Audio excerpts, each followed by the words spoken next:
Meeting to order at 4:11 p.m. We're gonna start with roll. Here. Here. Here, Isaac. Here, Isa. Not here. Excuse. Not excused. Not excuse again. Hannah? Here. I couldn't hear. Caitlin? Commissioner about. Sia? Here. Joel? Here. Javier? Here.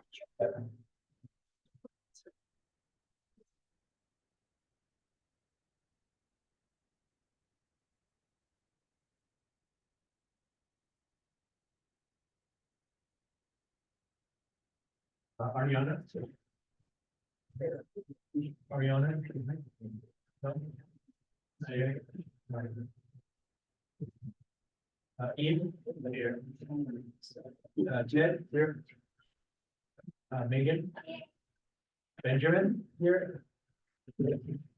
Richie? Here. Andre? Here. Christopher Blue? Here. Aaron?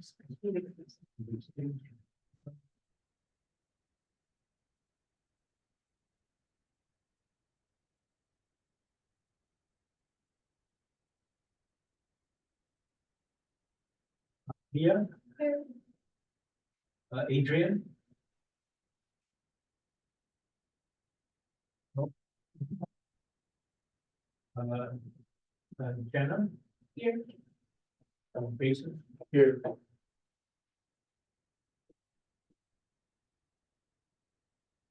Nicholas? Here.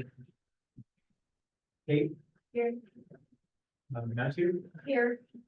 Daniela? Here. Matsuko? Matsuko? What's that? Oh, online? Yeah. Yeah, I'm here. Oh, thank you.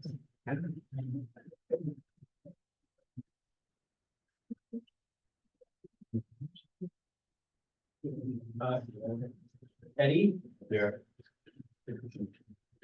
Anish? Here. Gavin? Here. Chuck?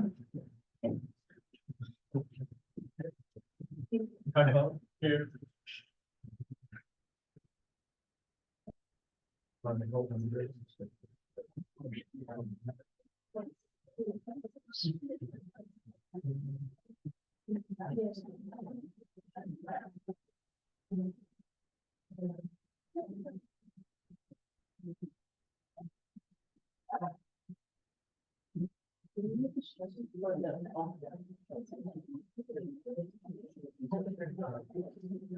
Yeah.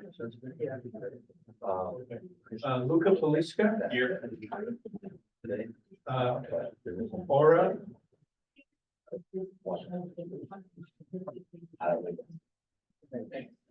Aditya? Here. Katya? Here. Veronica? Veronica? No.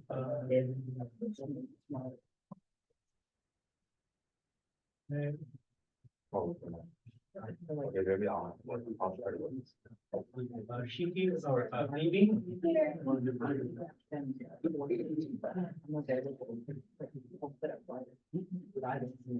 Michi? Michi or Zaki?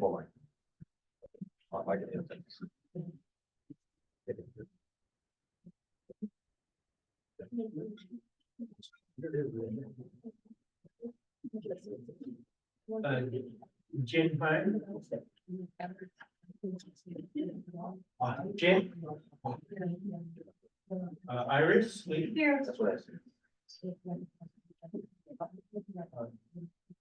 That's everyone? Roll call?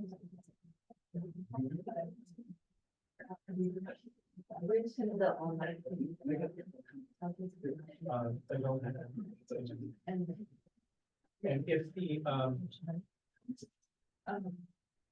online attendees, the Senate members, voting members, if you can please let us know the reason for your absence from being in person.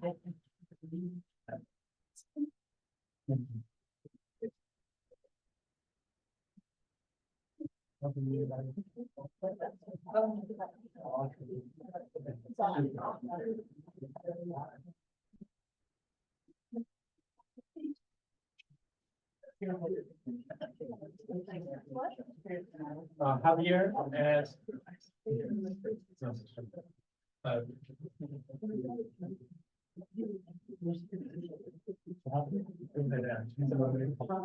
Matsuko and Javier, could you please let us know the here attending online? Yeah, I can start first. I'm helping out my family with something back home, so I need to go the right now. you repeat that, please? I had a family emergency, so I'm going back home and I need to help out. Okay, thank you. And I'm like Suko again.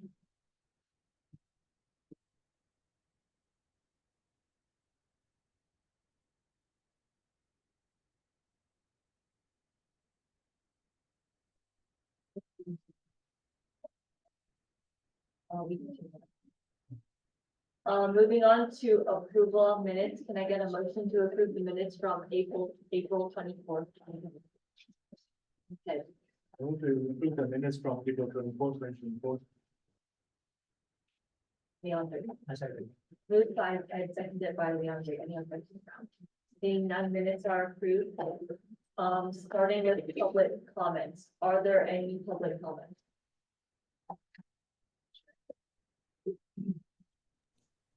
Yes, Seeing Chair. none- Yes, Chair, I do have a public comment. Okay, Daniel. Thank you very much for recognizing me today. I just wanted to, I'm not sure if everyone was here for my public comment about a week or two ago. My name is Daniel Orta. I'm a Hartnell college student and engineering major and computer science major. I'm also about 2 units short, or 3 units short of my public policy degree. I've been an active fixture in leadership at S24, my local community college, and in the region. I also take distance ed courses at many of our colleges in our region. I just wanted to address the board today with a very serious concern. We are all elected to be able to serve the interests of our students. And when we take that oath of office, especially at the Student Senate of California Community Colleges, we're all required to take an ethics course and get an introduction to how we do our jobs. And there are governing documents, a constitution, and bylaws that we follow, just like here at the ANZA and at Hartnell College. And it's part of the duty to be able to know those responsibilities as an elected leader to represent our students. It's unfortunate that some members are using their office to be able to climb politically at the expense of the student voice. Like I said, I'm getting ready to, I'm nearing graduation within a year with 5 degrees. So I'm very familiar, very educated, and I used to be extremely shy about speaking my voice. But after I've seen so many examples, and the example here I'm going to use today is with Vice Chair Nina Haywood, which was elected to Region 4 Vice Chair after a couple of previous vice chairs who weren't doing their job. Now, Vice Chair Nina Haywood had disparaged me and said some very negative comments. And that's not becoming of a student leader who represents a student voice. I pay my student representation fees, like all of you, sometimes at multiple colleges, every semester for the past 4 or 5 years. And I think it's important that we all remind each other that disrespecting the student public who helps finance those student representation fees and our associated student bodies, and by extension, the state student senate. Unfortunately, we are limited to 2 minutes per public comment. But Thank thank you. you. I'll just wrap it up right now. I want to thank you for the opportunity. You're out of time. But thank you for your public comment. Of course. Are there any other public comments? Yes, I have a public comment. Okay, you can start now. Okay, thank you. Good afternoon, De Anza College. I'm David Orta, Regional Affairs Director for Region 4 in the Student Senate for California Community Colleges. It is an honor to address you today, and I wanted to talk about something that's crucial for our success as student leaders. And it's about creating a positive and inclusive working environment. We must promote teamwork and really work to denounce bullying or gossiping behavior that only serves to harm students. I'm very proud to share that just this past week, Region 4 organized a panel discussion for our summit on Monday, featuring students from Monterey Peninsula College, Foothill College, Hartnell College, and beyond. We discussed important topics such as professional guidelines, respectful communication through community agreements, and anti-racism. In fact, one of your own student leaders, Philippi Montez, did a fantastic job presenting on anti-racism, exploring issues and solutions that's facing our college community.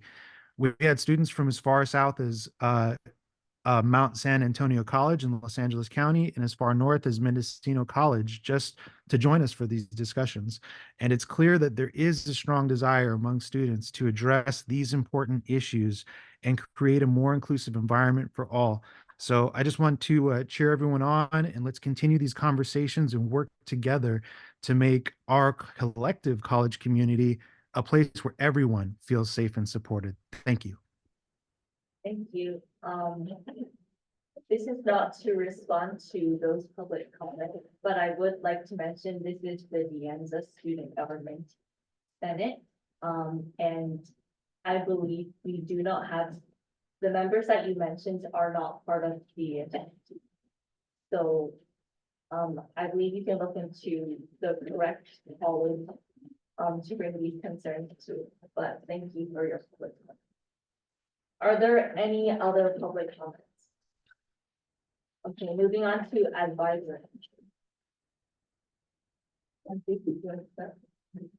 Hello, everybody. We do have a long meeting tonight, but we got you covered. We got Panera's coming tonight. We got you Panera's. We got mac and cheese. I forgot who was it, you, Matthew, that told me about it. Someone came up to me yesterday or last week and oh, okay. Where's Adrian? I think all right, well, anyway, we've got Panera's food coming, and we will take a break around 6:15 or so for dinner. So I thought when I already brought in dinner, so don't eat your dinner. All right, tomorrow is the 10th annual Pride Conference. So for all the new senators, this could be one of the opportunities that you can come to satisfy your training requirements. So It's upstairs in conference room A and B, from 10 a.m. to 4 p.m. We've got some great speakers lined up. I encourage all of you to come out if you can. You don't have to stay for the whole thing, but lunch is provided as well. So please come and show your support and enjoy. I don't think I have anything to start. Dana or Melissa, do you have any advice now?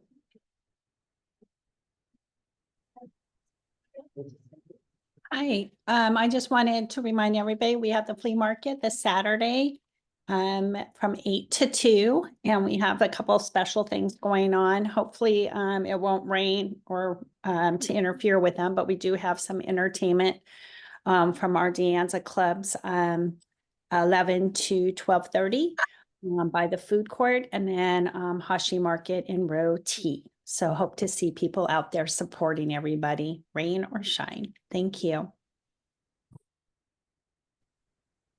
And then I'll just emphasize what Hunju was saying about Queer Now. Again, for those that are either currently elected executive and internal officers, or even prospective, and you still have to go through the election process. And it's also a great event, but Queer Now will help fulfill those requirements.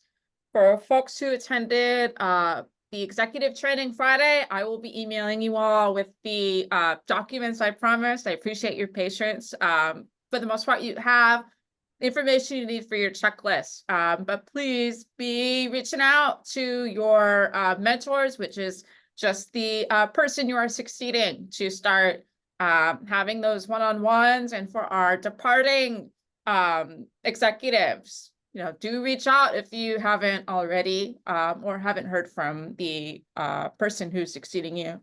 We're looking forward to working with the whole group next Friday. Good luck with elections today and next week. I think that's it for now. I will say I'm still catching up on a lot of emails from Club Day and other things last week. But you can always let me know if you need help with anything. But I think that's it for me.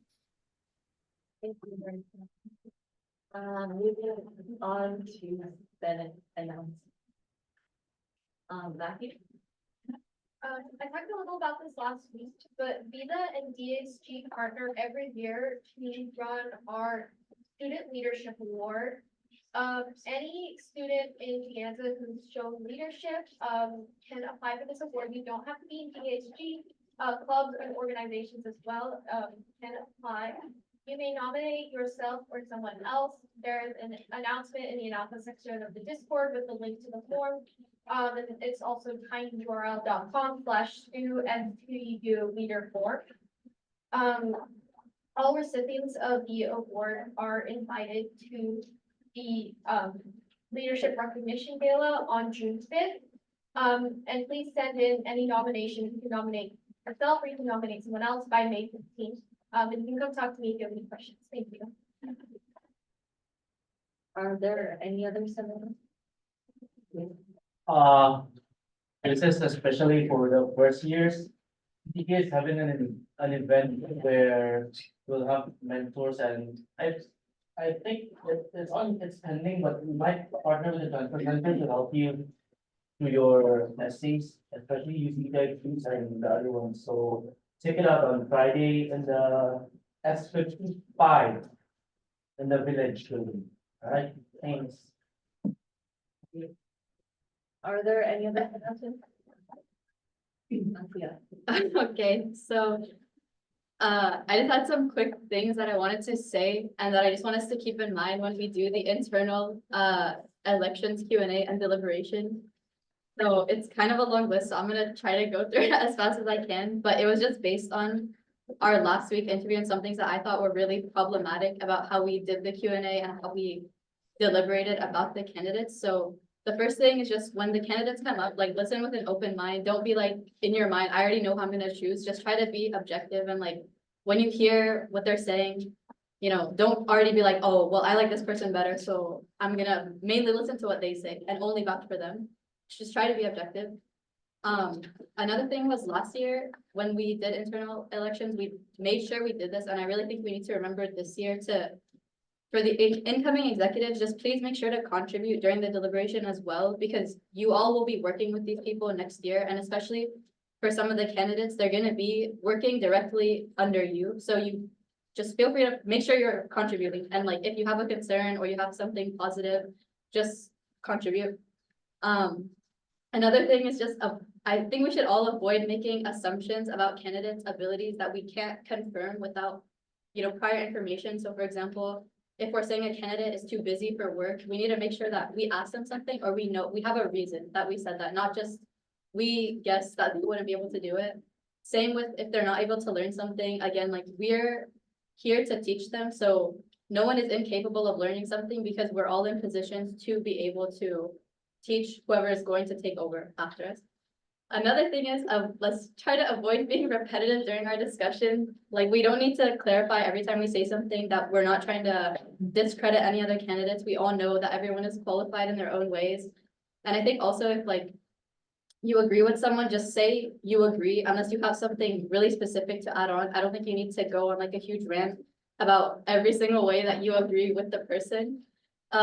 Another thing is that last week, someone said it's preferred not to bring up stuff about candidates with external to DASG.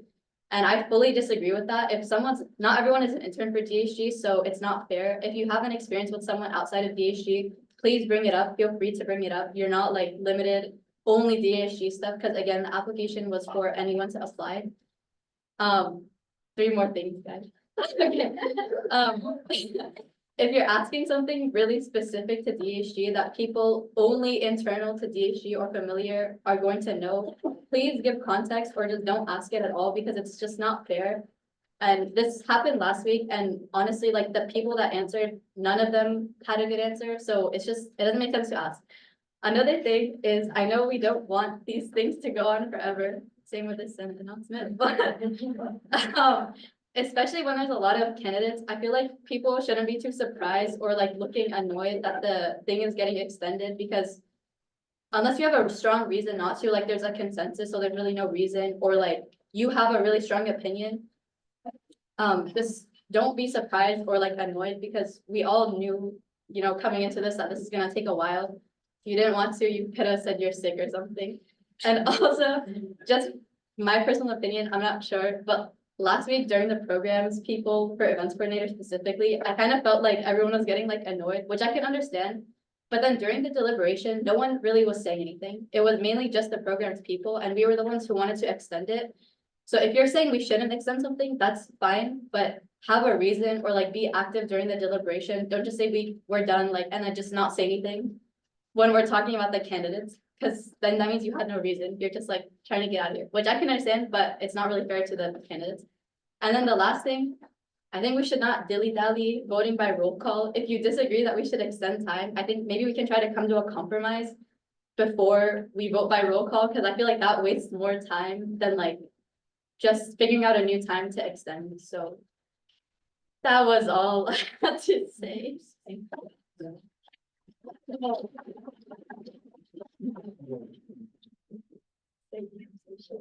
One more thing to add, for internals, we have 5 positions that we will be choosing today, and we need to complete all the elections by next week. So next week will be the last session, because of the training.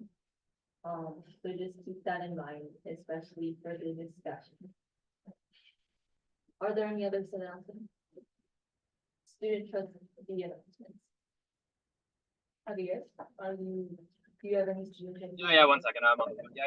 Hey everyone. Just wanted to quickly say, let's see, board meeting is on Monday, so hope to see some of you guys there, and best of luck to finance with presentation.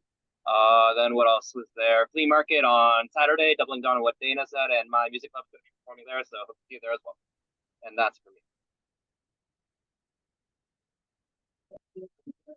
Moving on to shared government.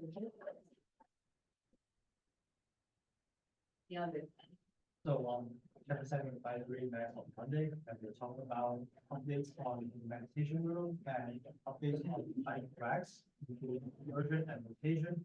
We talk about the definition of the things center and adding Apple Pay for the consumer and working on fixing the DASG lounge for. We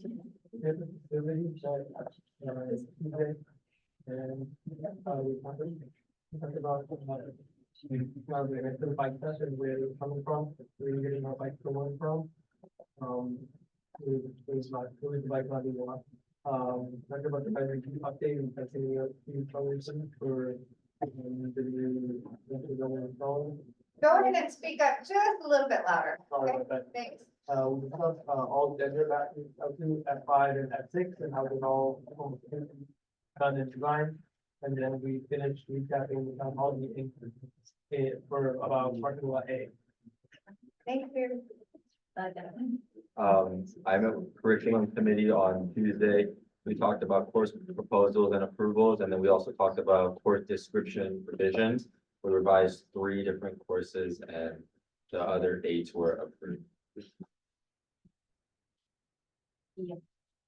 Academic Senate met on Monday, and it was mostly a discussion over the school committee and a little bit about like your AI subcommittee kind of came back with a survey. Biggest thing was probably about tasers again. So Chief Acosta came and kind of gave a presentation.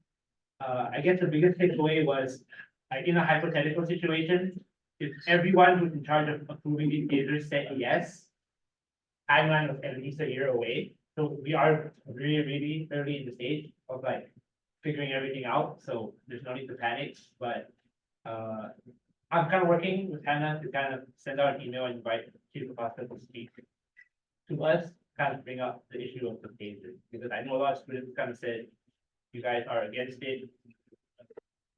Chief Acosta thinks otherwise, and so we kind of figure that out. Just feel free to reach out to me or Hannah about it. Okay, so, classified Senate met yesterday, and they were just also talking about the tasers, and so I just wanted to add on, I guess, to Ian's report, even though it's a different thing. During that meeting, I felt like there was a little bit more information that I got about the whole tasers thing that kind of gave more clarity on the reasons why they want to bring tasers and kind of, like, I still don't know how I feel about it, but it just brought more light to that I think is like, I should bring up. So one thing was, a lot of the I don't know a lot of the concerns, but one of the concerns with the tasers being brought was like, if it malfunctions when it's being used and like there's a more lethal thing that happens. So, one of the people was saying that the Daniel, chief guy, he was saying that he's trying to opt for more expensive tasers because he had like a statistic or some like information research that was basically saying the times where lethal incidents have happened have been when the tasers were cheap or not the best like brand, I guess, or best quality ones. So from what I heard, he's only going to buy the tasers in the future if the district approves the budget for the more expensive option to avoid like any malfunctions with the tasers pretty much. And then another thing too was, obviously, like when you hear like they want tasers, this kind of sounds like why, but a lot of the discussion was also about how it's a non-lethal option, because right now, what I heard, they only have batons and guns, so it's kind of like 2 very different things. So I guess the taser is like a middle option in the event that they might need more than a baton, but less than a gun. And another thing too was it's not gonna be like students or anything, it's gonna be like very trained people who use the tasers and have them. So, yeah, I don't know, like that was just something that I feel like brought more clarity, because when I heard it, I was initially like, this doesn't seem like a good idea, but then understanding like why they wanted it as like a non-lethal option, and also that the chief said he wasn't going to go through with it unless it was the more expensive and like better quality. I feel like that kind of brings a different perspective, but that was what classified was. Are there any? Yesterday, we went over instructional material resource request. peer review to the. I look at the draft hiring prioritization, where we discuss allocating more of the budget to the capital needs positions and also, discuss the. Are there any other shared governance reports? I have one from Chancellor's Advisory Council. They met on Friday, they discussed campus enrollment, the answer is looking at economic of the work for the first time. And we also discussed modality, it's about a 50-50 split at the end, and about 59% online. So both campuses are working on accreditation and review. But on the end, recently came to an agreement on our side, which is regular and substantive interaction. They also had a presentation on Title IX updates. Include the changes, including more flexibility and broader definitions, and will be part of Title IX as well as different modalities of. Moving on to internal DHC.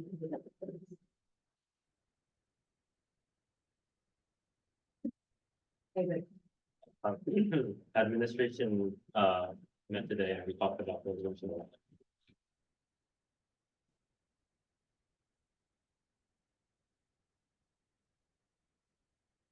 Yeah, okay, programs met yesterday. We talked about the ES project we're gonna resume. We talked about the flea market. It's this Saturday, come out. They're also doing the Achi thing, which is like the cosplayer and the anime and the other things. So it's gonna be fun. There's also gonna be club performances, so go out to that. We also talked about the speaker event we're doing with ICT, which is gonna be next Thursday, 12 to 1. So if you know anyone who's interested, feel free to come out. It's a collaboration with ICC and Hack with Minds. And then we also talked about the carnival. That was it. Yeah, SRE did not meet today, but we're working on discretionary. Caitlin. Marketing has a lot of this in progress, obviously carnival, resource fair. We have a lot of merchandise in progress. Yeah.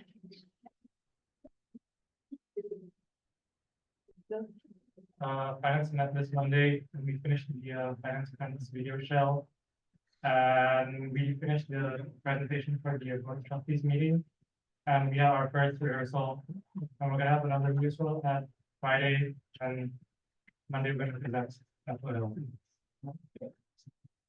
Cool. The carnival is the market this year. The two new officers. Hey, y'all need to speak a little bit louder so Malia can also capture the minutes and folks can hear on Zoom. Okay, so just project your voice. Moving on to consent calendar, can I get a motion to approve?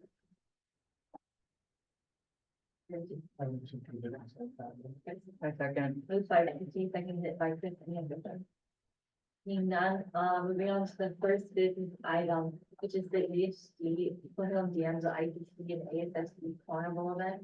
This item is to discuss and possibly approve up to $10,000 for a month. Program, sorry for that.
Hi, my name is Junho. I'm the events coordinator.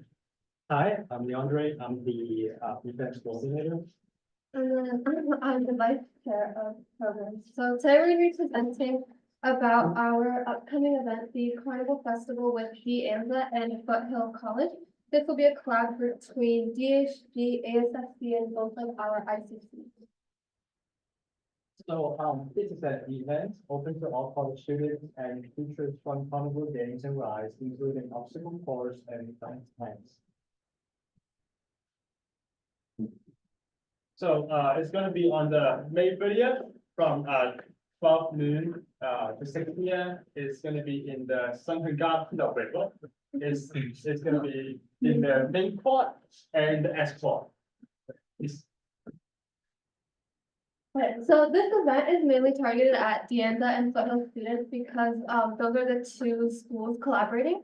But along with that, we're going to open this event to all college students. So we're going to be reaching out to local colleges like San Jose State, West Valley, and nearby colleges. And so any student that brings their college ID will be able to get admitted into our event. We'll just give them a wristband once they show us, and then they'll get free admission to all of our games and activities that we will be providing. Okay, so for activities, we have caricature artists and photo groups, it's like the Hoko. And we also have henna, balloons, and face painting. So we also have water gun station. It's gonna be like an area where we give the participants water guns and they get to spray each other. Very fun. And we also have the water gun game and the associated costs we spend around and enjoying it. And we also have a super big inflatable, I feel cost is 80 feet to 100 feet long. It's just be 1.5K. And then we will be giving out free food. As of right now, we have a popcorn machine that we're going to be renting and giving free popcorn to students. Originally, we were also going to have food trucks at the event in which students would be able to pay for their own food. But we ran into a few logistics with that, with competition with dining services. So we're still trying to double check if we can have those food trucks there. If not, we will probably be placing orders with dining services to provide free food for students if we can't do that. So we also have our generators, but not anymore, probably. We're also gonna set aside $500 to help the clubs. So we're gonna have some of the clubs are gonna come here and they're gonna have booths as part of the carnival. We're gonna set $500 for that. Many big prizes. We're gonna do like a raffle draw kind of giveaway. And we're gonna give out prizes that's gonna set us at 1.5K. And we have few fees, the valid fees, things that also being determined. Okay, so this is an overview of the total cost for supplies. We have water guns, popcorn, prizes, and raffle tickets, which will cost around 1.8K. And food and refreshment is going to cost $200. Technical and professional services for the photo booth, henna, caricature, obstacle course, dunk tank, generated, not generated, particle clubs and buffer budget, which costs 7.6K, and for capital, which is the popcorn machine, will be cost $250, which is total 10K. So why are we even putting on this event? So the end of the school year is coming up, and I know a lot of us are transferring or a lot of us are going into our second year. So we really just wanted to have a really big scale and fun event for all students to get to enjoy like their last event at DASG or just enjoy the end of the school year and also make lasting memories with other students here at DASG before their friends transfer off. And we also wanted to build a stronger community with Foothill. So this is the first ever event that we're going to be collaborating with both schools. And we're hoping that by collaborating with this event, we can continue building that relationship. And hopefully next year, we can continue doing that among both of our colleges since we are sister schools after all. And then, like I mentioned, so this is the first time we're going to do this big of a scale event. And we really want to continue that because after COVID, we haven't had as many like big scale events. So we're trying to bring that back within the programs committee. And then as for the budget, it is quite a big budget, but this reflects the fact that it is a 6-hour event. And we did this because we want to make sure that Foothill students have time to commute to our campus and attend the event. Our students have time to stop by in between classes or whatever else that they do have going on, as well as students from other colleges also have the time to come stop by at our event and hang out with other college students as well. And this big budget is making sure that we have the availability to cover entertainment, safety measures, and other amenities just to provide a fun experience for everyone at the event. That is our presentation. Thank you. And then if anyone has any questions.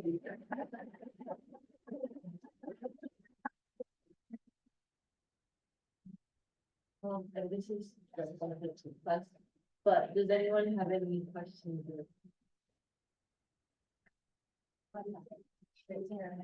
So who's the chief? Sorry, Mauritius. Marita?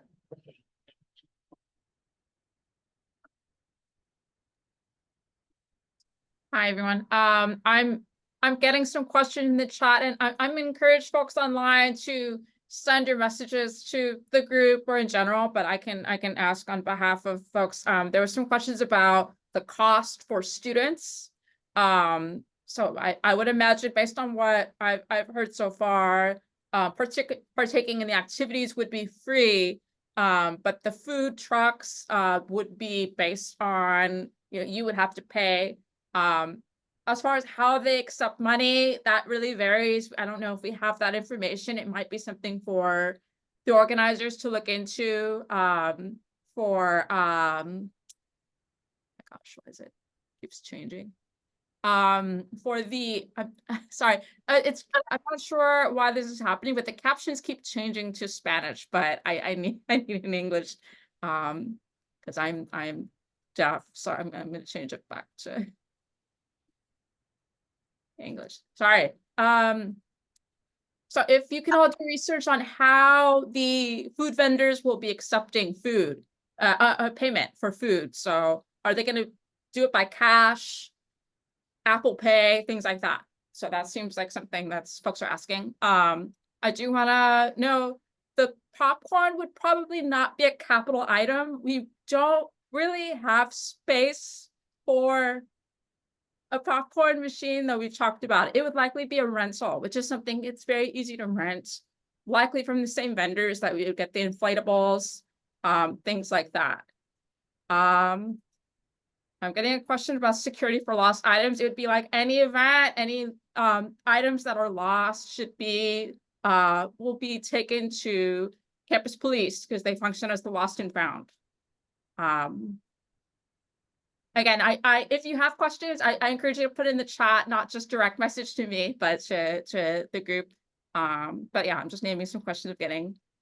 As far as food trucks, we did get tentative approval for the ice cream and having food trucks later in the day. So we will have some kind of trucks, and we can definitely have the popcorn. We're really just working on the certificate of insurance, but it is looking good. So logistics, as far as like how facilities can make this happen, it is very possible. Another quick question about the TBD expenses. So do you know when you'll be able to know that? And as that TBD expenses, you guys like allocate like a certain amount of money? Is that part of the 10,000 euro as well? Or are you going to request it once the expenses go through? Yeah, so that TBD we put into our buffer budget, which includes like any taxes that we might have to pay, as well as certain things we aren't sure of. So like yesterday, something came up about buying like tents for the water gun station, so that would be included in that buffer budget.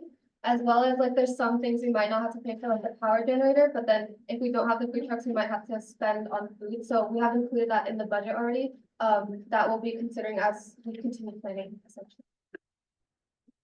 Are there any other questions or discussion?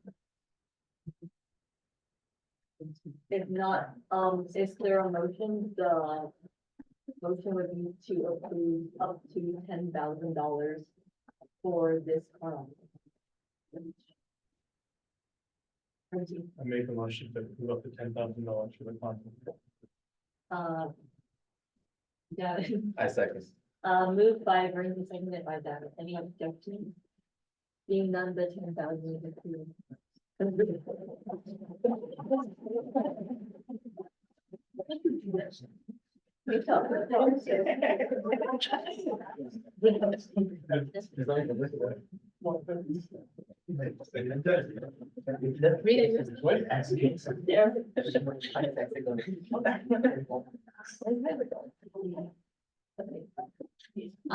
Moving on to internal officer elections, head.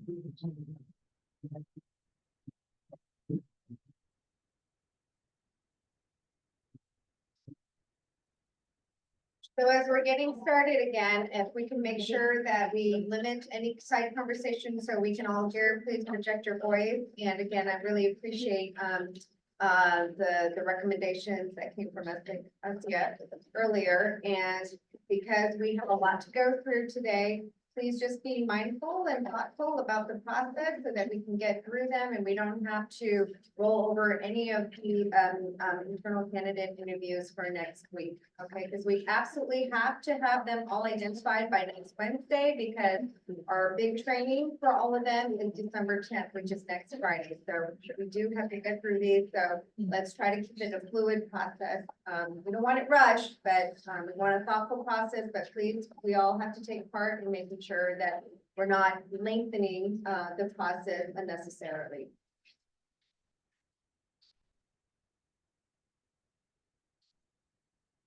Let's start everyone. Day 2 of DASG internal elections. Let's just all give a round of applause.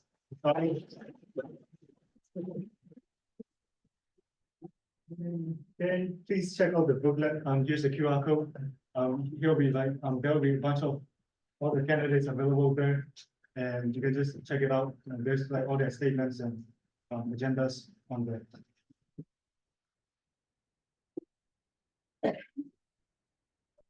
So for today, we'll be electing legislative affairs liaison, elections commissioner, social media officer, public relations officer, and then student rights officer. Here's the current schedule that we are planning to have. We'll start with student rights officer first, then legislative affairs, then elections commissioner, and recess by 6:45, hopefully, then public relations officer, and then finally we'll end with social media officer if we have enough time. Here's the standard format. Each candidate will give 1 minute 30 seconds of individual statement, and then this will be followed by 10 minutes of position group Q&A, and then finally we'll have 10 minutes of private discussion. Election rules, please refrain from any comments that are not related to the discussion. Please raise your hands to be recognized to speak. No participant is obliged to speak on any issue or answer any questions. Just say that you will not be answering the question. That's it. Okay, moving on, student rights and equity committee elections. This will be for the student rights officer. So all of the candidates for the student rights officer, please come on up stage.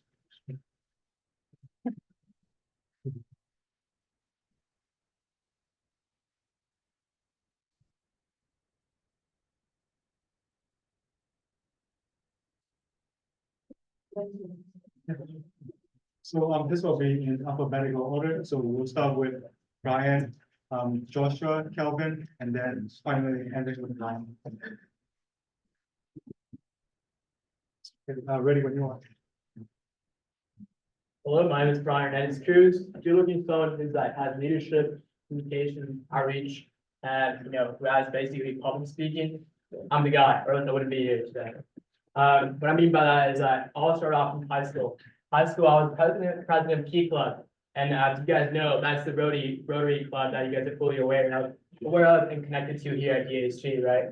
And then I was also president of Rasa Latina Culture Club, which I was leading performances at our school, right? Just embracing culture at our high school as well. I was the mentor for Link Crew, and then it all moved on to just being here today. You know, I'm also an, what's it called, an intern for the Office of Equity.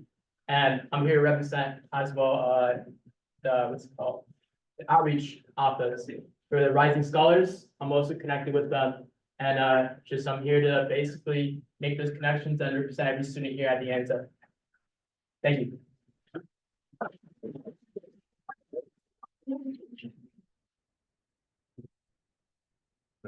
Good afternoon, everyone. My name is Joshua Huang, and this is my first year at the DASG College. I'm running for student right officer position. So I believe that student right is one of the most important aspects during our time in college.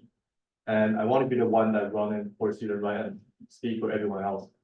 So as an international student, unlike you guys and like all the students, we all have to encounter various challenges and experience inconvenience in the system at the end of. But now here to change makes it different.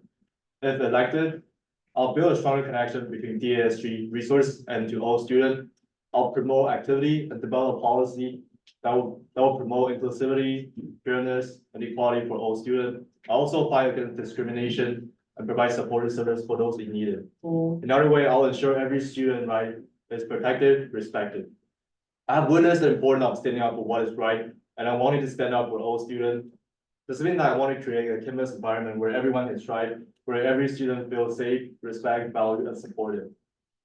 The last thing is, being a student officer represents a good opportunity for me to contribute to our campus. And I believe with this role, I will have the power and the ability to improve our campus life and make sure everyone feels equal, safe, and valued. Thank you, everybody.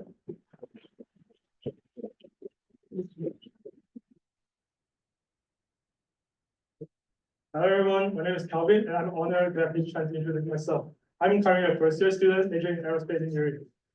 Sometimes I'm always wondering what I can do to improve myself for the college life.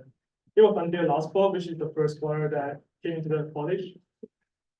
I thought that I realized that the DASG might become a good place for me to showcase my ability to help others. That's why I joined the DASG and then I joined the SRE.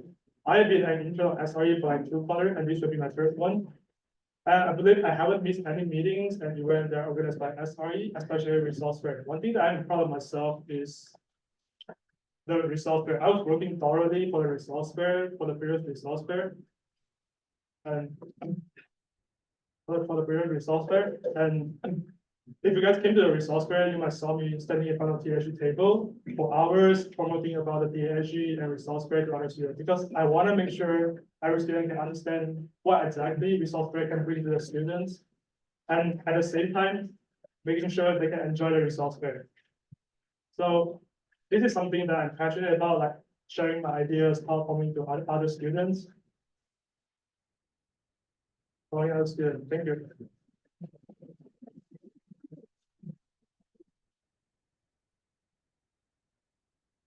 I'd like to start off by asking everyone a simple question. What does the Student Rights and Equity Committee do? To me, SRE is the committee that doesn't do much. Hi, everyone. My name is Ryan. I'm running to be Student Rights Officer for next year. Some of my qualifications include being the president of the Metaverse Club and the VR headsets in the lounge on my phone. Yes, and you guys can use them. I've been a Student Rights and Equity intern since fall 2023, meaning I already have a lot of involvement with both the committee and the ASG. And I'm also trying to launch free at the ANZA at the an initiative to provide disadvantaged students with free goods. Okay, back to the question at the start. Why do I think SRE is a committee that doesn't do much? For me, SRE isn't a committee that's supposed to be doing a lot of things on its own, because its primary objective is to push the ASG forward and ensure it continues to represent the student body to the best of its ability. When other committees are completely overwhelmed with responsibilities, it's SRE's duty to provide them with any extra help they need. When changes need to be made and other committees don't have the time to deal with them, it is SRE's job to advocate for that change. And that's why I like SRE so much and why I want to be Student Rights Officer. When I see problems around me, I don't want to passively wait around for it to be fixed. I want to be a part of the people who works towards fixing it. To me, SRE is the committee that ensures the DASG stays still the best version of itself and ensures that the ANZA has the best college environment for its students. And that is very important to me. Thank you, guys.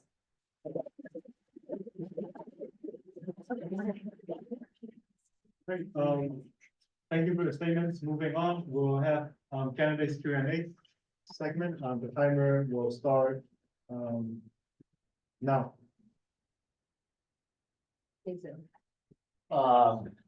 Okay. by bylaws, student rights officer, all you need to do is to hold the resource fair. That's it, you fulfilled your job. But after that, what else do you plan to bring into the SRO position? I think putting myself into the committee, what I've noticed is that we're just so focused on these events, our resource fairs, transfer fairs, where we're not truly focusing on creating workshops that kind of reflect on what we should, basically remind people what equity is, what kind of rights students have. We don't necessarily focus on that. I feel like we're just focused on the next event, and I feel like not even having like cultural like performances at school, not even having like just workshops around the equity standpoint really reflects our committee and basically our purpose here. So that's what I'm trying to like hopefully go for as an officer. And I think we're just focusing on the resource fair is not a good thing. I think we should do more. So, as I'm also in multiple officer position in different clubs, and I'm very familiar on hosting the events such as resource fair. And I agree with Brian, like a resource fair is not enough for improving on campus. And what I was thinking is about we can create a workshop, also that the workshop is about educating students about their rights and how they can use this resource to make themselves an. And also, I was thinking about like we can create an anonymous window to let students provide their feedback or their problem, their concern. Maybe like student will like they will prefer to stick it under the table or being anonymous, so they can directly address their problem. After we collect their feedback, we can create another workshop that specifically solve this problem for them. So in my opinion, I feel like student right officer is like a bridge between the student and then the campus. So I kind of agree with what you say, like creating a workshop and anonymous survey. And one more idea is like, I feel like a student right officer can do more thing in taking care of overall student health, student well-being, for example, especially international students. This is because like I'm also an international student, and I feel like international students should be taken care more when coming here, because international students don't have a lot of experience when coming here to study and then living. So for example, I feel like student right officer can focus on student housing, because I feel like DASG student housing isn't have a mature system yet.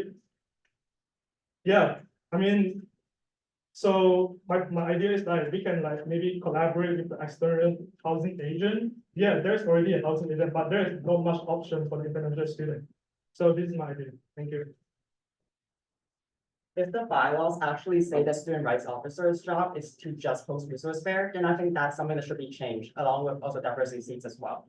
I feel like student rights officer isn't a role to be confined in just a simple job description, but rather it is a role that continuously evolves to match the student's needs. Like, for example, like SRE has a complaint form, no one really uses it. It should be the student rights officer's job to ensure that the complaint form is actually being advertised to students, and students can actually learn to use it. And from like issues like, for example, student housing, for example, the medical center, those are issues that are not within the student rights officer's job description, but they are things that the student rights officer should be focusing on and should be working on advocating for the right thing for it. Adrian. So suppose either somewhere on campus or on in DSG, you learn that a student's rights have been violated. How are you going to go about addressing this? It's about creating awareness and educating people about this issue, right? And following on with just like points and where we can move on, and then what's the next step after that. So it's a huge process. It's not like, oh yeah, I'm gonna get it like solved in one day. First, you want to start with just like I said, create awareness and just follow steps to like find some sort of solution to that problem that happened to that student who kind of like had a situation around their rights that was influenced. Yeah, that's how basically I'll just create visibility as well around that issue. So the first thing I will do is definitely just get in contact with the student. And the second thing is we have to identify what kind of problem it is. We'll say like is it within the system, or is it problem that within between people? Or if it wasn't within the system, and this is what we should do as students right officer. Like we should speak it out in the Senate meeting or perhaps in the committee meeting. But if it's happening between peoples, we should send this problem between to the counseling and school system because this might be something that not we can solve by then. But the first thing, of course, is to identify the problem and then find a way to solve it, find the correct way to solve it instead of sorting into different systems like, oh, you should usually go to find this. No, we should identify the system for them, identify the problem for them, and then direct them to the solution. So before taking before taking any action, I will first ask the student whether like what kind of aspect that they are getting violated. So I feel like it's very important to understand whether like what kind of aspect they are getting violated, and then I'll probably do a forum or announcement something of that inform to all the DASG students that there's some people in the DASG college are getting violated, but not without announcing the name. Thank you. I think I definitely agree with all the other candidates that there is a due process to be followed. And for me, I feel like the first step would be to provide the students with the immediate help that they need. For example, if they experience sexual harassment, then maybe they should be contacting the campus police, for example. Or for example, maybe in the general election, some people lost their votes. So in that case, then maybe like work needs to be done in order to be improving the elections at the moment. And for issues where it's inherent within the system, like election, in that case, then we also need to work towards actually fixing the system so that it can be better for next year's students. And for issues where it is a problem with students' education, like maybe like some students aren't educated on specific issues like racism, for example, then we need to figure out how to educate students better on those fronts. Also, one thing that Can I add something to? no, unfortunately. Okay. No worries. But just in case you don't already know, you can go in any order, so only the individual statements alphabetical. But Hannah. Okay, so it's true that resource care is listed as one of the main priorities for student rights officer, but we also have other things that a student rights officer has to work on. But this question is specifically for, leading on to resource fair. How would you ensure you are able to foster clear communication between DSG and the resources on campus, other than the things that we're already doing? So to ensure that all resources are actually present at resource fair, because we don't usually receive all of them RSVP. So how would you go about that process? Sorry, before you answer, there's only 2 minutes left, so if we want them all to give a response that's more than 30 seconds, is there any motion to extend the session? Virgie. A motion extended by 5 minutes. 7 minutes, okay, I motion extend by 7 minutes. Seconds. Moved by Virgie, seconded by Megan. Any other questions? Being none, I can have 9 minutes, 5 seconds. Okay, whoever wants to. I think an important thing about communication with resources is just actually reaching out to them in the first place. I feel like for many resources, the reason that they do not like actively communicate with SRE is simply because like they don't feel like there's someone in SRE that they can talk to. And I feel like for a student rights officer, that is a very important role that they should be fulfilling. Brian is definitely right. The first problem is, of course, we have to promote this. Let people know we're doing this and we have the ability to help them.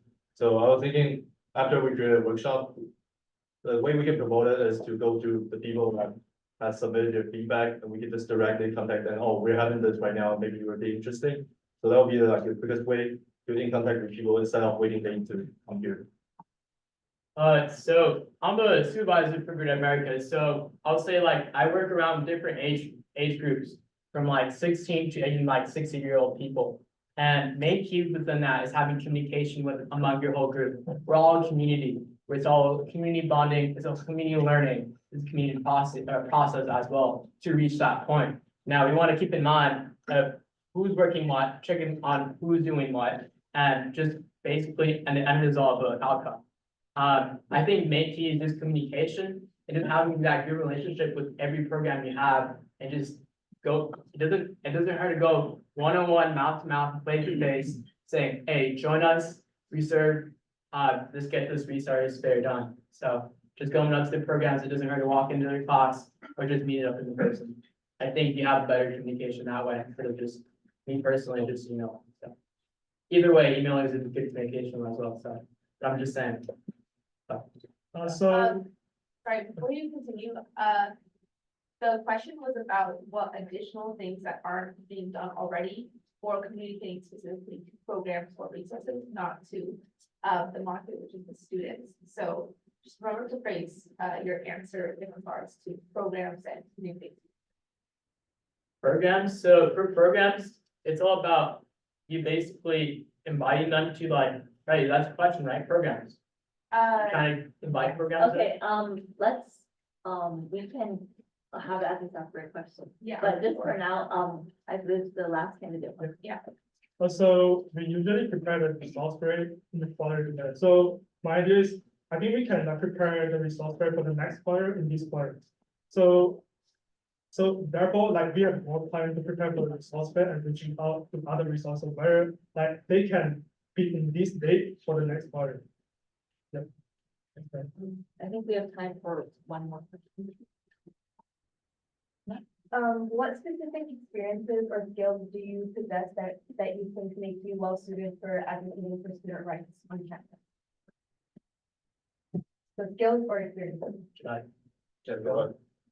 So I want to know what the Equity Action Council.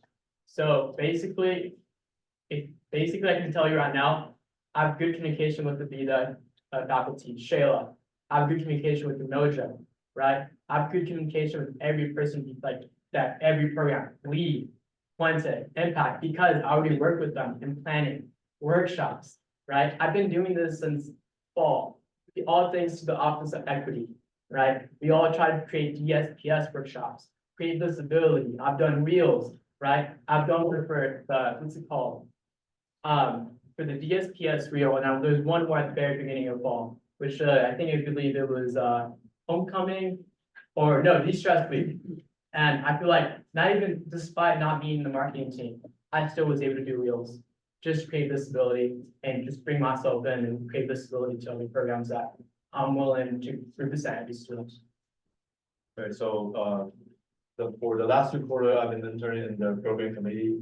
So I sort of understand how since holding an event gonna work. I'm also in the opposite position in Badia Kaba, and we're currently about to host an event it's very similar to Resource Fair, which is Jason just mentioned about the PIQ event. So I definitely have experience and the ability to hold the event and make the event like Resource Fair better. And also before I came to DNSA, when I was in Taiwan, I was doing volunteer every year. So I sort of know how to identify the questions and locate, observe the people that would help. So that would definitely help on, observing the problem and maybe focus on the things that we need to, focus on the people that need to be helped. So I don't have this kind of, I actually don't have this kind of experience for student, right? But I did do a lot of volunteering activities in my country. And previously, I was also a temporary teacher in the kindergarten. So I think I'm good at taking care of other people, by understanding their concerns and making action. Okay. As stated previously, I have been a student rights and equity intern since fall 2023, which means I know very well what the committee does, as well as how it does things and what needs to be changed.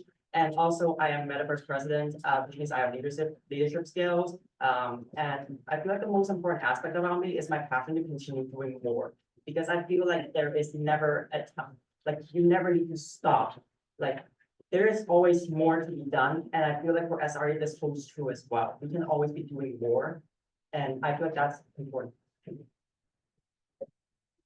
We have time for one more question, but please try to keep your answer short. Oh, I was gonna motion to end it, but. Because. Is there any objections to ending? Okay, can you do the, But yeah, okay, I move to, end discussion. Ricky? Oh, sorry. Okay, any objections? Seeing none, discussion is ended. And then we'll move on to private discussion, so all candidates, please, walk out of the room and we'll call you back on your menu.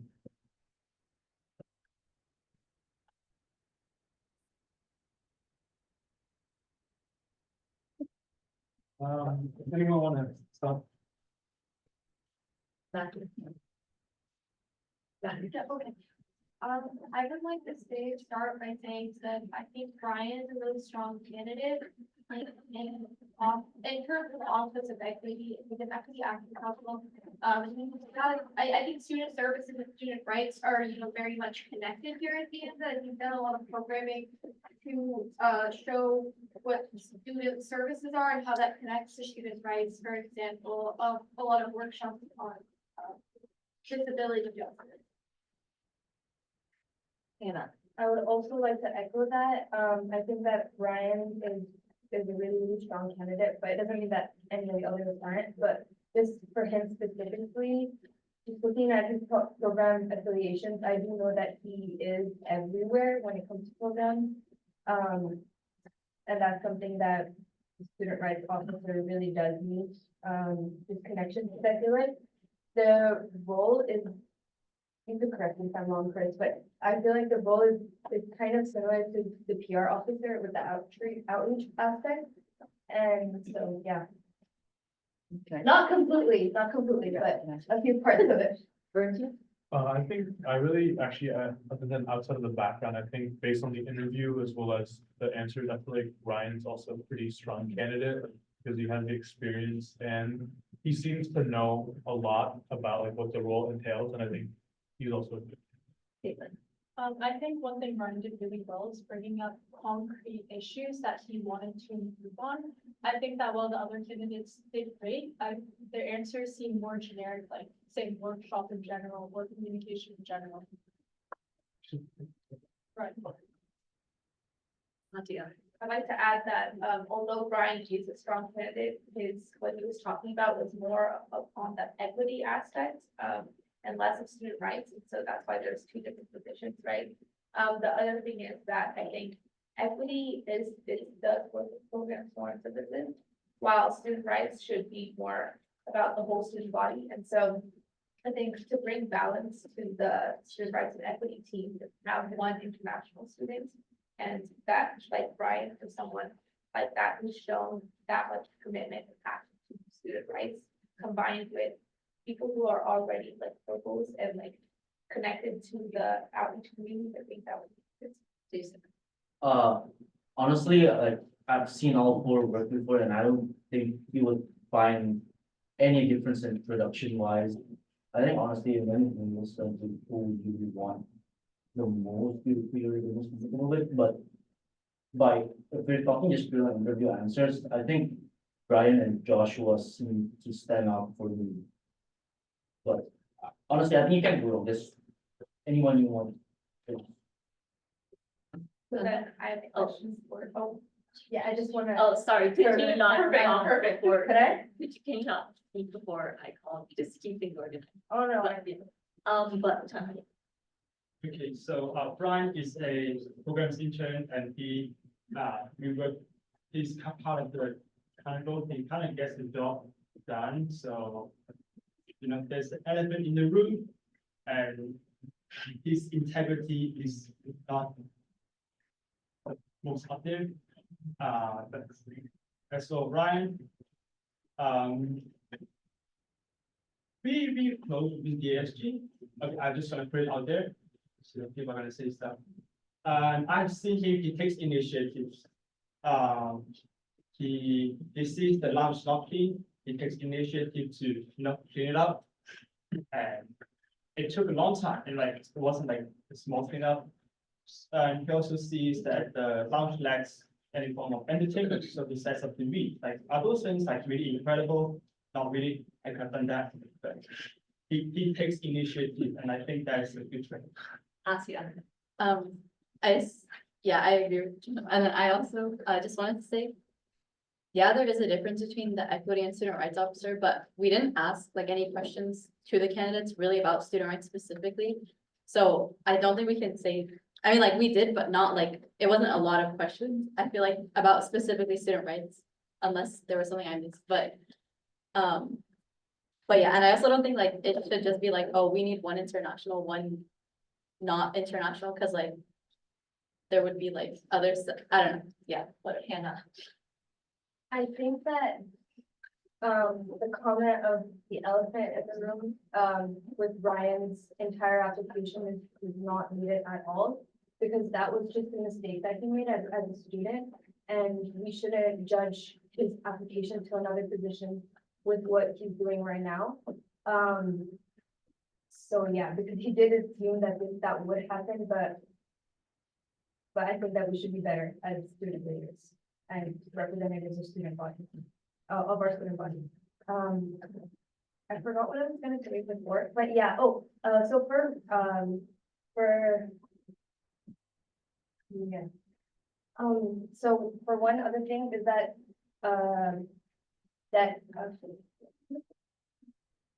sorry, I forgot, there was a comment that was made that, that said that most, like, all of them work similarly, and I think that's true, because I've also seen all of them work together.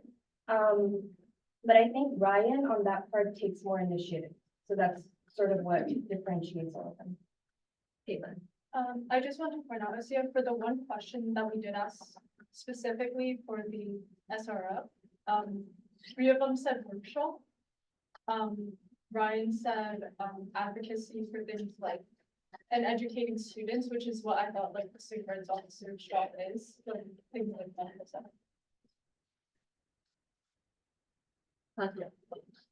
So as far as the number of questions asked about SRO specifically, Jason asked about the resource fair, which is specifically for us, our position. Adrian asked about the student. Okay, sorry, but just to keep, because we're on a time, and we can keep discussing two candidates, sorry. Basically all of them were all student rights, questions actually, so as far as the point of not, that'd be correct to say. I did want to add something else, but if I remember about it. Caitlin? I didn't have my memories. Huh? I didn't have my memories. I'll give you more. Jason. On that note, I just wanted to add Caitlin's comment, so you can say workshops, and then Ryan said something. But then Joshua said something, which is the anonymous student concerns box, which is, I know it's a beaten horse, and even before SRA existed and SFF, it was a beaten horse, but I think if someone can actually bring that back to life, I think it's actually one of the more concrete things that, you know, can actually happen.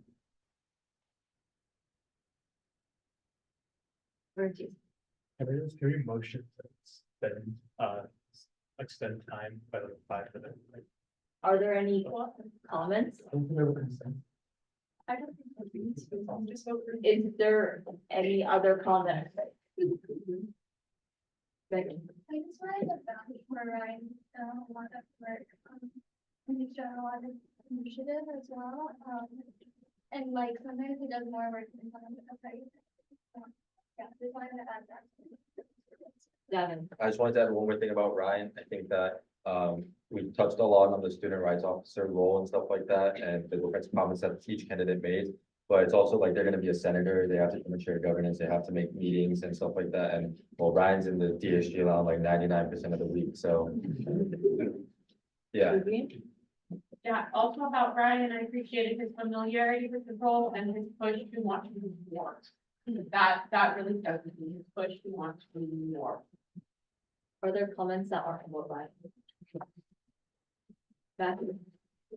I have a comment about Brian. I think we've been in this discussion, we've been talking about, I think both the resource fair and then like everything else. And I would say all the candidates are really strong in the resource fair. But Brian does have experience with the other side of it, workshops and student rights and services programs. We're out of time, so unless someone really wants to discuss more, I think Unless there are any objections, we can stop now and go to voting.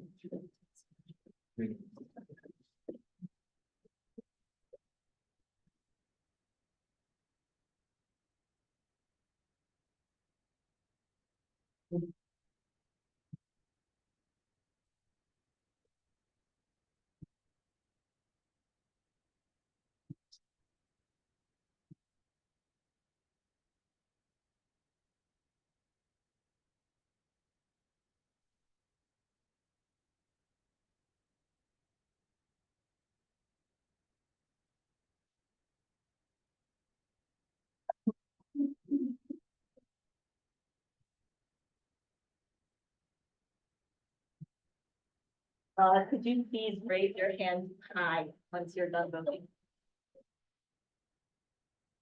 Thank you so much.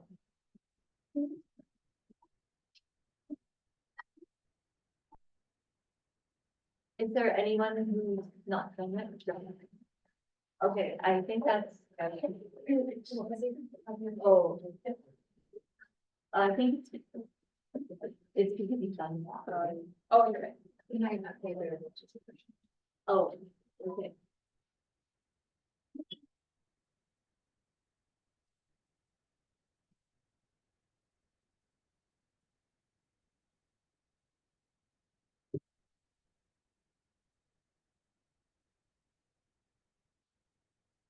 Is everyone done? So, please call back all the candidates. Someone check.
Okay, so Brian received 5 votes, Joshua received 3 votes, and Brian received 23 votes.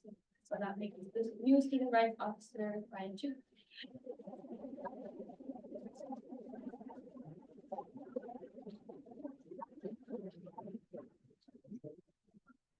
Congratulations, Brian Chu, for the student rights officer position. Next up, we have the administration committee, internal elections. We will first start with legislative affairs liaison.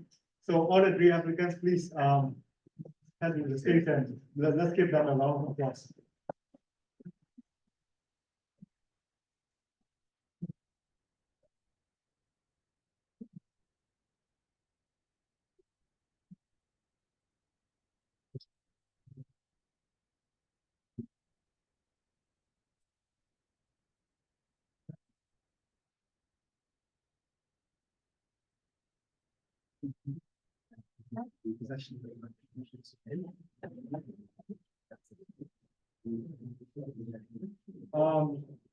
So we'll start with alphabetical order, Eddie now.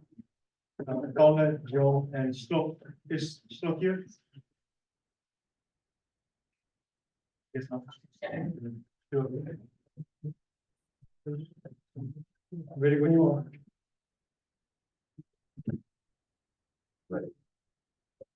Hi, my name is Eddie Long, and I'm the current legislative affairs liaison at DASG. The reason why I'm applying for next year, the same reason why I'm applying for this year. I just love all the responsibilities that come with the position. I have a strong background in research as volunteer investigation lead at Red Cross, and I've a passion for helping people reflected on my current job as being a specialist. I also understand what during my time running a business that to do anything you have to be engaged. and put 100% of the work effort in.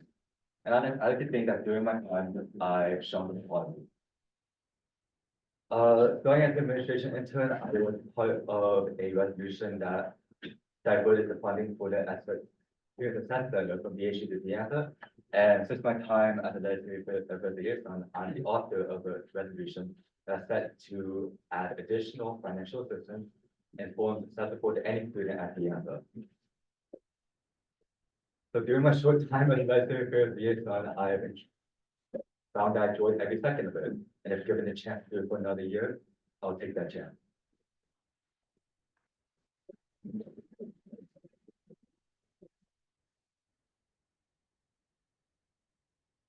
Hello, everyone. My name is Kong. And I'm here due to the strong encouragement of Javier. And I'm a student ambassador here at DeAndre College. And as you may know, I've worked with many programs here at DeAndre. So I'm already in contact with many programs like Commerce Program, Men of Color, Rising Scholar. And I've worked with Mojer for the Black Empowerment, the Spanish Empowerment Program conference as well. Also the Asian American and Filipino Empowerment Conference. Also, I'm the leader for the Equity Conference as well, and due to these, I've worked with many programs here at DeAndre College. So if I'm a legislative affairs liaison, I'll be able to contact these offices without any obstacles. And also because of this one, I'm also have to do campus tour. So I've contact with many people outside of DeAndre College as well, and I'll have to go to high schools for orientation, and I'll be in contact with counselors. Students from high school were like 9th grade, 10th grade, 11th grade. So my top qualification would be not the position I'm at, but the land I'm at, which I'm in contact with, which I'm exposed. And so because of it, I'm very aware of what kind of problems students are going through. As an international student as well, I have gone through many obstacles as well. So as you may know, one of the SSCC top one would be the college affordability. And Unfortunately, we're out of time. Thank you for your statement. Thank you very much.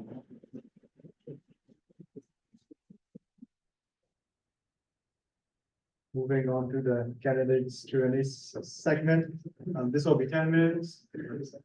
Does anyone want to begin?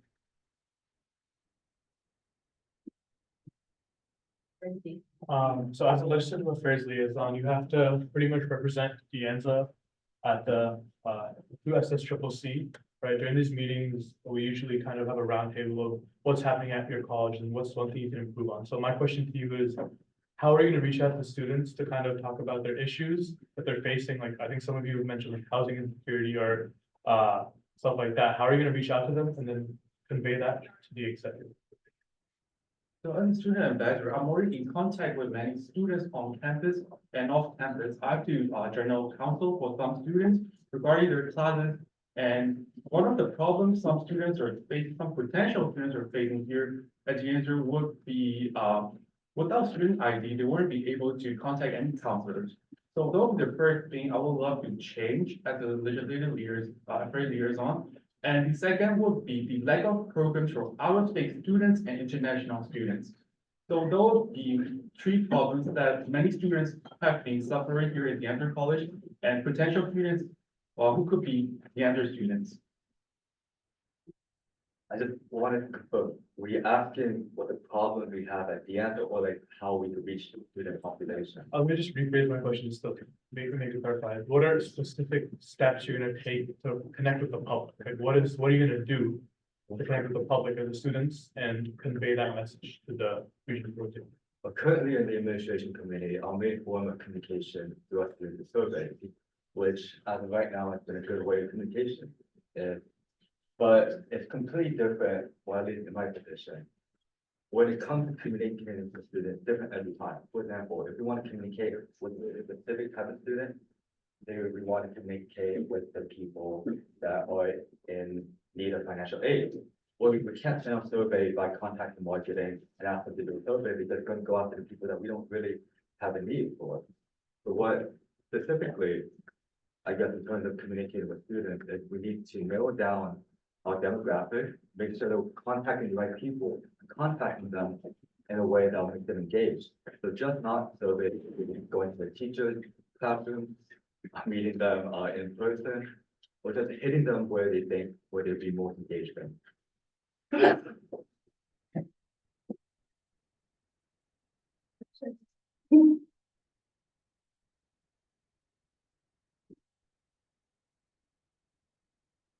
Are there any more questions? Can I move to end the? Is there something? Is there any, are there any objections? Oh. Okay, moved by Isaac, seconded by Tom, put the end debate. Are there any objections? Seeing none, debate is ended, we'll go to discussion. So what candidates please step up and deliver.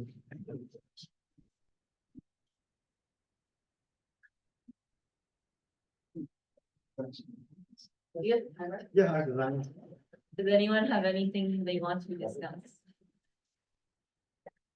I'll just say one thing, I've worked with Eddie and I wanna kind of admire the initiative he took. He took the legislative affairs liaison role, late last quarter. And he's pretty much been following up with me, because unfortunately he wasn't able to go to General Assembly, but he's always been like following up and saying, hey, when am I gonna be onboarded? When am I gonna be on? So I think that's one good thing about Eddie. Laura? So I'm gonna be the chair of administration for next year, and I have been working with Eddie, and Eddie was really helpful for me to get ready for the chair of administration. Is it about Eddie? Yeah. Okay, is anything new? Or if everyone is already sort of decided who they want? Katya? I just like to say something about Kong. So I did see him work with Joshua, who's gonna be our next equity diversity officer. I just like seeing them around campus, and I think it doesn't hurt to have another person who's invested in these type of affairs in another position, especially if they're able to pick up legislative goals. I also want to say Clark seems to have presented himself really well, and from his speech, I feel like he will be a very strong candidate. As for Eddie, I've known him for weeks and he still can't pronounce my name, so I think that personally. Richard, I kind of, okay, I think, I'll be honest with you, the only question, I think I was the only one who asked the question. And I think that Colin did a great job of like kind of expressing what his interests were, but I think Eddie was actually the one who answered my question. Well, I think that's probably better, and I don't think that last remark by you was a. It's a joke. Okay, all right. I'm looking to end it. Are there any objections? Is there a second? Please second. Are there any objections? Okay, voting. Is Candice welcome and we have your vote.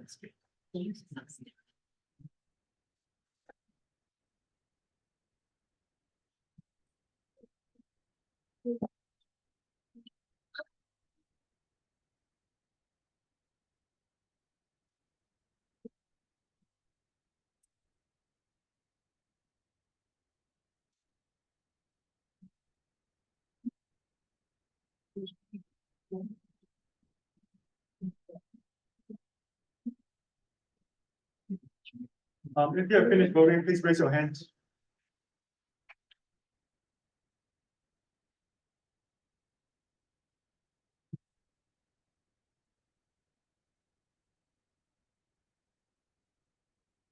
Anyone who hasn't voted yet?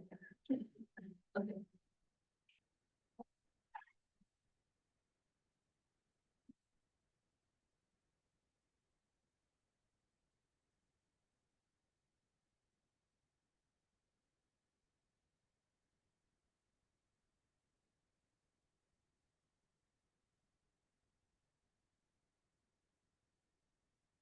Anyone who hasn't voted yet?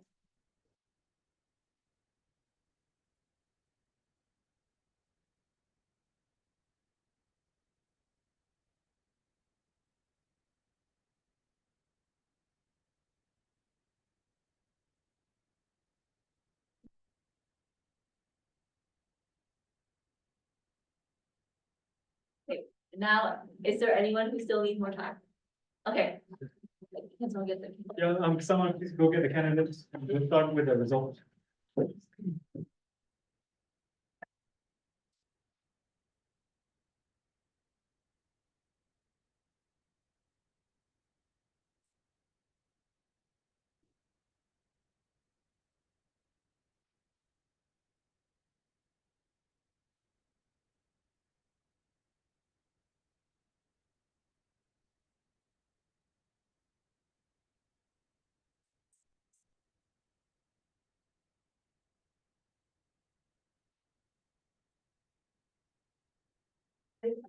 Okay, so there were 2 votes that abstained. Eddie received 25 votes and Paul received 4 votes. The new legislative affairs liaison is Eddie.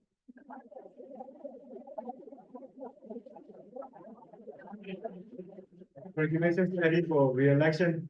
Moving on, we have the elections commissioner, 3 applicants. All the 3 applicants, please, head to the stage and give them an honor.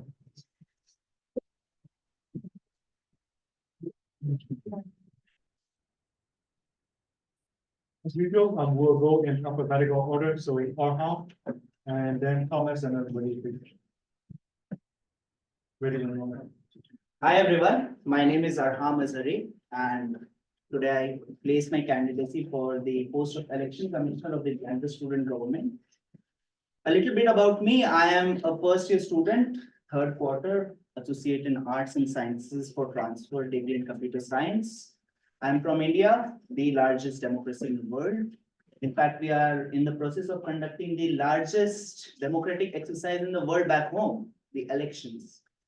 And having grown up in an environment where democracy has always been a very strong part of my upbringing, I know the importance of having democratic ideals.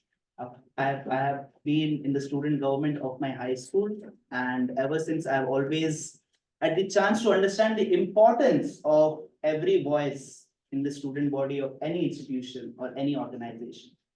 I've been an intern at the administration committee for about 6 months now, and of late I've also started working in programs committee.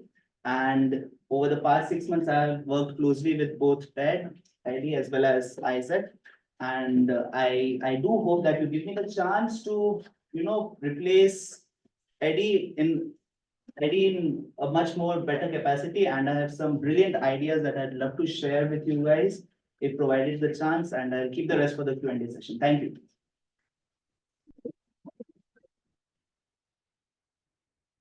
Hi everyone, I'm Thomas. I'm running for election commissioner. I was a former intern on the marketing in fall and winter. And the main reason why I want to be this position is because I was running for the vice president. And then I know the entire process to how to run this position, and then I know all the rules. And then once I realized that it's like so many candidates, they did not understand or overlook some rules, and then they got disqualified this year, and then get so many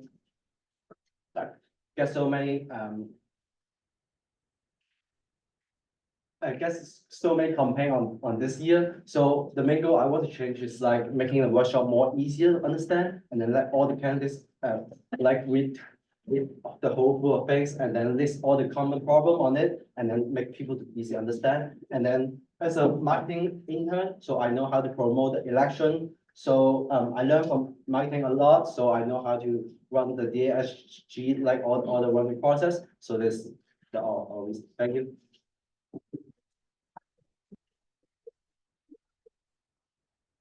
Hi everyone, my name is Rosie and I'm in my first year at the college. I am a computer science student. So far, my first year at the college, I am involved in a lot of school activities, such as I am being a club officer I am a treasurer for developer skills. I am an ICT representative for Women in STEM, which I have to commit 2 hours of my time bi-weekly on Wednesdays. And I'm also a secretary for VIT. I've also took part in elections for the DASG a few months ago, which gave me a unique perspective on student governance and leadership. Additionally, I'm also working at the admissions and record as a front desk student assistant, which I have in which I have to interact with students on a daily basis, with their diverse needs and their questions. So I have experience in communicating with a lot of people in and outside of DASG for what they need and what they want. I hope this will give me a chance.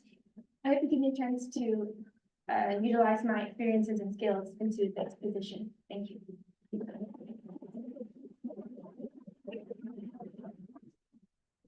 All right, moving on to candidates Q&A session. Who wants to start first? Eddie. We had an incident a little bit back where the TIP finance election was extended because none of them got 15% vote. So during that time, we had to extend everything in rejection. The non-moving pieces. So if that situation ever happened again, how would you approach it and try to solve it as fast and efficiently as possible? First, I am aware of what happened with the chief finance elections, and I think that such a situation can arise because it's after all voting by the students, and it really depends on the way we market the elections that a number of people vote. But should such a process arise, I think my goal as the EC of the DSG would be to get done with the voting as soon as possible by working in tandem with the marketing committee, as well as to a certain extent even the programs committee, because I attended the election workshops prior to filing candidacy for my own chair of SRE application, and I do realize that there is a lot more that we can do with the marketing for such events. And in a case where there's a runoff elections, I think we can continue with the election workshops in a way so that we can market them in a better way to get more people to actually vote. So marketing would be my number one concern in the case of future runoff. I think the main concern that we were not getting enough votes during the finance elections where students were not aware of what the DASG was, so I believe that DASG needs more exposure for that.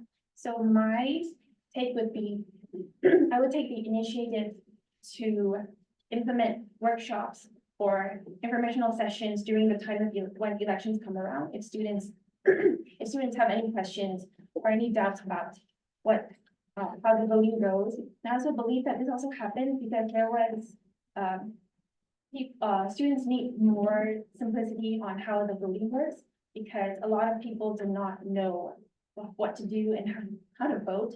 And I also believe that the students were not aware that we could only vote once, and after that, we were not allowed to vote anymore. So I think we have to implement more on that. Yeah, so I think we can make more Instagram posts, because I think mainly reach out like our students like Instagram, so we can connect them with the marketing. And then also, I think in the club day, we can also promote for, like in the winter club day, we can also promote for the election, like on the spring, we can promote the internal election, so make more people to join. And then so we can list out all the requirement, and then no experience required. So then let more people to know, because like when I was voted when I was in the election, so many people don't know what is DASG. So I think the main goal is like more promoted DASG. As you guys probably already know, the last general elections has been rather dramatic. How would you effectively enforce the elections code to maintain fairness and respect in a competitive high-stake environment? Okay. I think the main reason is like too many complaints, like they don't have like a description. They just like short two line, and then and also so many candidates read and not even understand the word. We cannot pushing someone, or I remember a candidate did I don't know what he did, but she just got disqualified for pushing someone. So I don't think I think if they follow the rule and they won't like that. And also in the MLC or in the RSS, which congratulations student service building, we got so many files on there. So I think we can push this is like what we can do it better this year.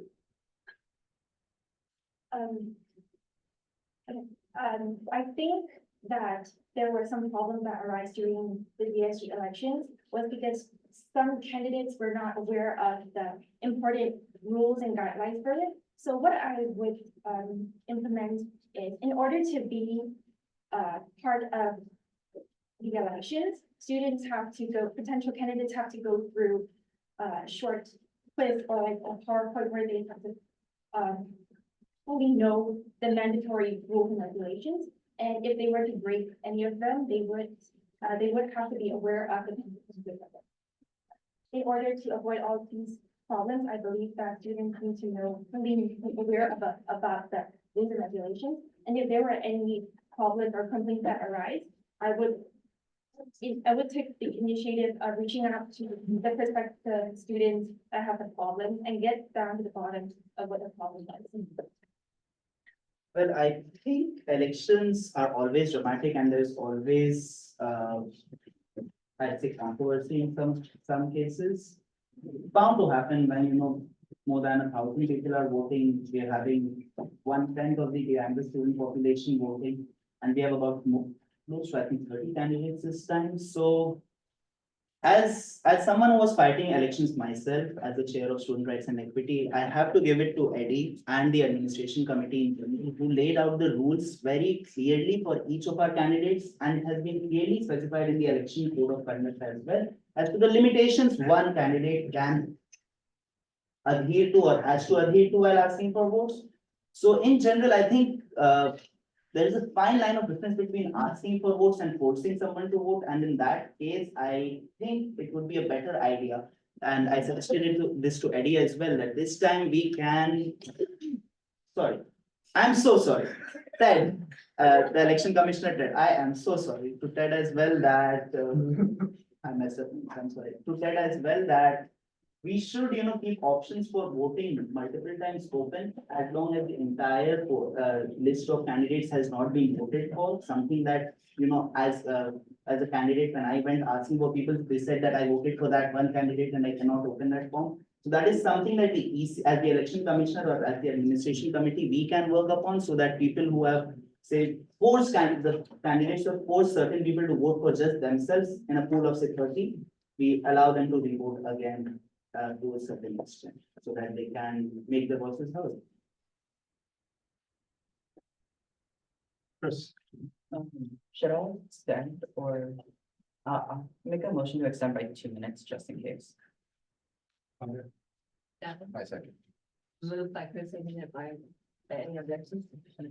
Seeing none, then by 2 minutes, Chris. Yeah, so we've been talking a lot about the general elections, but you'll also be in charge of the internal elections, and I just wanted to ask, is there anything you would do to improve the internal elections layout? When it comes to the form, to also the discussion and Q&A process, or do you think it's already a system that works well on its own? I think the internal election, we should make like the no experience require make like more obvious, because so many people do not get in the intern, or like, you know, don't know what is DSG, they don't get in the intern, but like once they want the DSG, so they do this election. But like I think in our like our poster, they don't have like list the no experience. This like I think it should make it bigger. And also one thing is we should do more promotion, like in marketing. They do like the TikTok and like in Instagram, like how to post like. So I think this like the things we can promote more, and also we can consider making like a really large flyers, like to post in the like in the cafeteria, and make people let people know the internal elections. I believe it is good as already it is, but one thing I would add is to improve the marketing strategies used to advertise internal applications, just partnering with the marketing officers. I think it's best to make, a lot of students do not apply for these because they see it as a scary process, but I would like to make sure as an election commissioner that being part of this stuff prepares you for university and all those as part of community college. And that this, and make sure to make this as a comfortable process. Bringing up the scary part, obviously it is a very scary process, I'm scared right now as I speak, but as she said, eliminating that scare as something as an election commissioner is something that we can do, but we have to realize that in our own limitations that certain people are scared before these committee sessions and they're scared to speak up. And so despite the election process, the internal election process being somewhat, in my opinion, close to perfect, I'll say that there are obviously certain marketing aspects that we can work upon, like both of them said. And as the election commissioner, will be focused on working with not just the marketing, but also the programs committee to a certain extent to, launch more scathing campaigns for candidacy for internal elections so that we can see a more larger, say, bigger student population trying to vie for these senatorial positions. That's what I think. Oh, and also one thing is like, wait.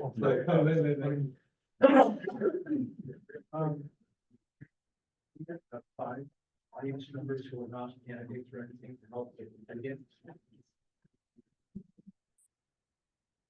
I just had I had one more question. And hopefully we can just wrap that up quickly. I know that a lot of you have been mentioning marketing, right? I feel like, so it's a lot of trends, like a lot of election commission from last year said, oh, we should improve marketing, we should improve marketing. As a part of the marketing team, what specific strategies do you want to implement instead of being really broad? Let's be very specific about what you want to do. Before we, before the candidates answer the question, is there a motion to extend discussion? 1 minute. Matthew, I would present discussion by 3 minutes. your second. Richie, I second. Any objections? You see no objections, will be extended by 3 minutes. Can I ask that question? Yeah. So he's talking about marketing and how you plan to do specific marketing strategies and whatnot. But I would say that internal elections are pretty popular. We have 8 candidates running for PR next, and it takes a long time. So we market that much better and that much more people come. That's just more time that we have to spend towards internal elections. So if you want to do that and have more people, how do you plan on making it more efficient time-wise in order to get the elections that clear?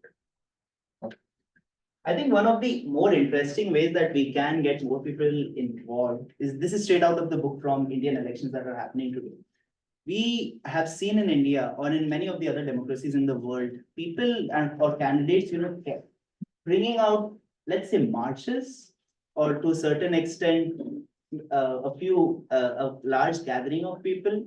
Let's say we can do the same thing for the sake of promoting our elections in the cafeteria, where about, say, 5 or 6 senators along with the election commissioner and say even a few candidates to a certain extent go in and try to create a vibe in the words of Gen Z, or let's say a marketing tactic in the way of the marketing committee's plans, and try to just make the atmosphere more electrifying for the election. And that would, I'm not sure how much of a potential good marketing technique that is, but that is something that over the top of my head I think will get more people inclined towards coming to our elections, both for internal as well as external elections. So that's something on the top of my head I can think of right now.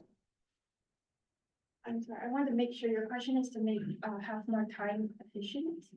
Well, yeah, you guys said that you want to bring more people to market it, right? So, If we were to have a lot of people to come up here to Q&A, but to have more time, I would recommend to limit questions to a certain number and to prepare those questions in advance.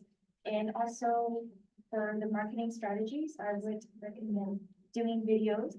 And beforehand, I would also recommend making a survey and asking around students for their advices and their needs regarding the DASG and everything. So before doing these marketing videos, I believe that also doing a survey within students in the end of college can help a lot.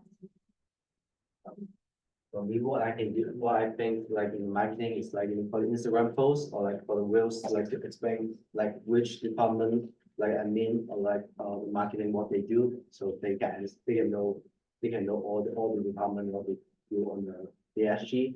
And also for election commission, I think sending all the email to like to the all the professor, and then also in the club day explain what is like the election is like for main goal for the election for me. Because I think in the club day and also reach out all the professor, it's like what I can do. Because if I just asking all the promoting things to the marketing, and that is not possible to the way to success. Isaac? Can we end discussion? I mean, can we end to an end? Yeah, I have a question I want to ask, and I would like to extend it by 3 more minutes. Is that fine? Okay. Any objections? Okay. Seeing none, the discussion is extended by 3 more minutes. What? Yeah. Okay. Yes. Okay, so one question I have is, elections can sometimes lead to conflicts or dispute between the candidates themselves. And I would like to know what steps would you take to investigate and resolve complaints of unfairness or disrespect in the election process? If there was any problems or any complaints to be resolved, for example, if a candidate were to break the rule and a complaint form was received, I would take the initiative to reach out to the student, to both the person who complained and to the student who broke the rule, and to really get down to what the problem is. And also, in order to resolve a problem, I know that the DSG body is very diverse. We will have a lot of our own opinions and our own diverse thoughts. So it's important to get to know how everyone actually feels about a situation or an issue, and to have meetings and to implement a fair and a non-biased voting system where we can create a fair and a comfortable situation for the students to solve the problem. I think one of the ways in which we can resolve potential fights or conflicts between candidates themselves, and I remember this from the chair of programs meeting this time, the election process this time, wherein there was a certain conflict or in certain argument between 2 potential chair of programs chairs. And I think one of the ways that I could go about resolving it and is by contacting the person who has actually filed the election complaint, the violation complaint beforehand, before the committee is in place to determine if a punishment is needed, and to get their point of view personally beforehand would be a nice idea, because I've seen how election complaints go through when both parties are present. So I think I'll get a grasp of the situation beforehand with the person who's filed the complaint to better understand the problem, and then listen to the person against whom the complaint has been. That's my. I think the most important thing is the evidence. So a lot of companies, they don't provide picture or like they don't have like a detailed description. They just like the field line to describe it. So I think I should add, I would like adding more requirements, like they have to like 50 words at least 50 words to explain what they did, and also maybe like they have a picture or like a video is better. And then also I think like the most important thing is like bring the campaigner to the Zoom meeting, or like to write what they did, and then so they can talk about like the rule, or like what they break the rule, so you can easily understand and find out what's the problem. Okay, it looks like we're out of time for this, so thank you, and we'll be moving on.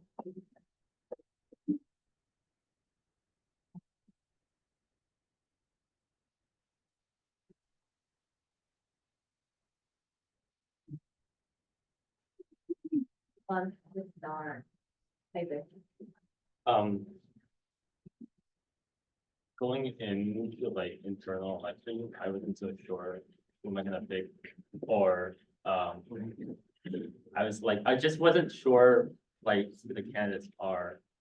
But, looking into, like, what they said and their responses in Q&A, I think whatever that girl is, what's her name? Wendy? I think she did a pretty decent response. Well, so for like, just like having like very more specific things to say about elections. Carlos is talking about marketing, but honestly, like, we all know that. We already did that. So I honestly, personally, don't think it brings anything much new to the table. In addition to that, it's not, at least in my opinion, I don't think that's the biggest job that the election commissioner does. It's more about election marketing. Election commissioner just, I feel like is, at least according to my observation, more about the logistics behind of it. How that thing is gonna get organized, how we're gonna collaborate with other communities to get a good election, as well as how are we gonna deal with situations in election plans. So I don't think that Thomas really like talked about that at all, honestly. So I would not recommend that.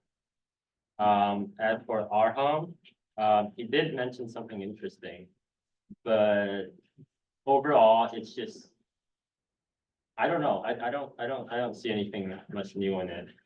But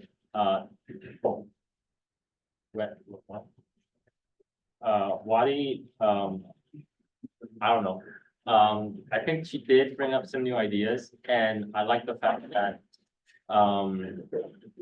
she was like, maybe a quiz that we can do for candidates. I think that could be something that we can look into. I wish that we could have asked like what procedures can we ask, can we get for those new candidates or for like next year's election. But overall, I think that she did a pretty good job answering it, and we do need an election commissioner. So yeah, my recommendation would be her. But yeah. I didn't understand actually about anything new and confident. But while Arham and Thomas pretty much echoed each other, or echoed Wadi actually brought a new perspective, specifically when she mentioned the quiz. I think I touched upon the issue that I know pretty quickly in the intro session, and that it's voluntary. So the candidates who are doing it, I didn't care too much about it. But to ensure that the candidate understand the rules and regulation, I think quiz was a great idea. For Arham, he mentioned that he wanted to do a grade of some kind, with the two candidates, the election commission and the candidate. I also think that's okay idea, but I'm not sure what way we could implement. Because I think that's a bit too much of an ask on like the aspiration. I think personally I would pick Wadi. Yeah, Wadi. Adrian. The one thing that I really liked was how she said for like, how to be sure that our elections for internal don't last too long, is to prepare the questions beforehand and have a set amount of questions. That way the committee that they'd be elected to, they can prepare it, and then we're not here for so long, we know the questions are gonna be good. Yeah, I thought that was some really good insight. Yeah, I agree. Oh, what you go? Can anyone speak on either Arham, Wadi, or who was the sorry, their work ethic in any way? Like, how would they hold each other? So Wadi is a treasurer in my club developer field, and she's been pretty good, honestly. I think she's only missed like one formal day and kind of pretty good for a club. So, yeah, she's been pretty good managing her performance and stuff. I think not above one. 7. Tom, I'm just kind of for Wadi, but Thomas, like in terms of experience I've had with him, he was a marketing intern for a bit, and he actually helped me out when I first became an intern with a video that I was working on. And then, on top of that, I do know him like a little bit more personally, but he does do a lot of like hackathons and various competitions, and he does do pretty well, and I would assume that he has the work ethic to get in high places in the future. Well, I don't have too much of, I can't vouch for any of them, because I'm doing too well. But it's gonna keep after Arhan is an administration intern. But as of this quarter, he has only been in the first meeting, and for the past 2 years, not been present. Which I'm not doing anything for validity, it's objective, that, it's that in all the years. I'll see it. After this, so programs intern, and he pitched the idea of, he was assigned to work on a club day, and the performance was substandard, and I was deeply frustrated. Yeah. Yeah, I mean, he did like help with the club day, but I kind of wanted to just say that based on, like, I don't want to go into too many details on it and like super crazy, but just like considering that the position will also be a senator position and like that's representing students and like yada yada.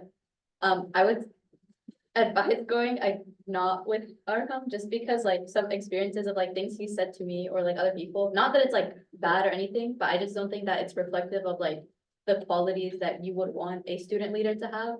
So yeah, but he did do the club day thing, so I mean, he did help, but yeah.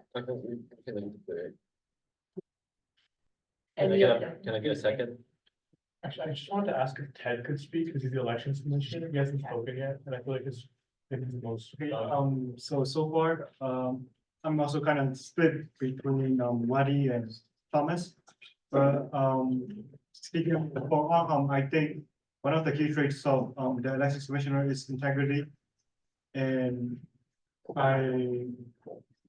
not to put it in a bad way, but I don't think Arhan has demonstrated integrity in some of the major aspects that is required for this position. So I think I am leaning more into either Wadi or Thomas, but based on the interview questions, I think Wadi answered questions really well, and she clearly knows what she is willing to implement and what other initiatives and she's planning to take. So yeah, that's my take on it. Any more discussion? If not, we can, and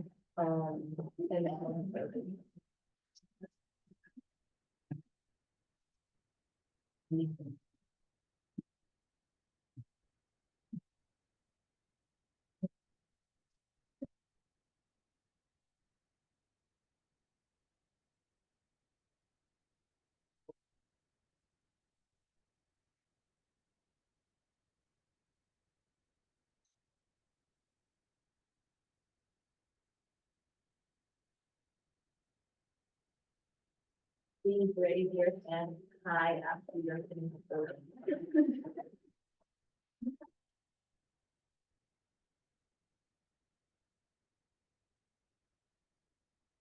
Is there anyone who has not yet finished voting?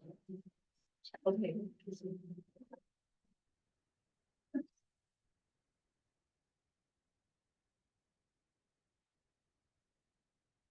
Anyone who has not finished voting? Ian, have you finished voting? Oh, yeah.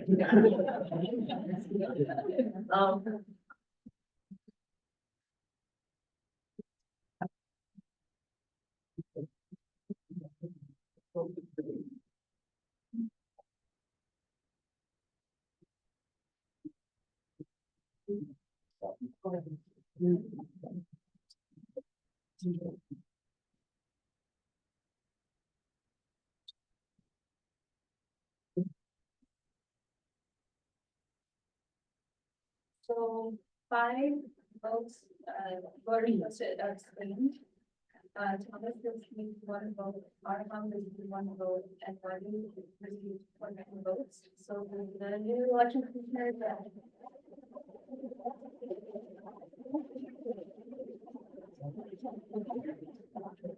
Congratulations, buddy, for being elected as the elections commissioner.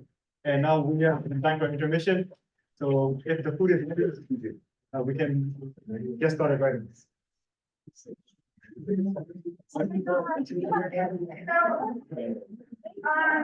We're gonna ask, it's gonna be a working meeting, so all the current, city and elected, senators will come first and get your food, okay?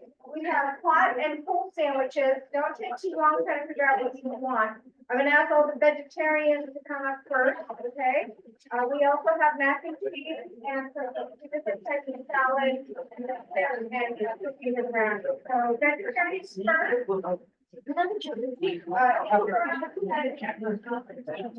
Also, we're gonna come back in 9 minutes.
I finished all my meetings.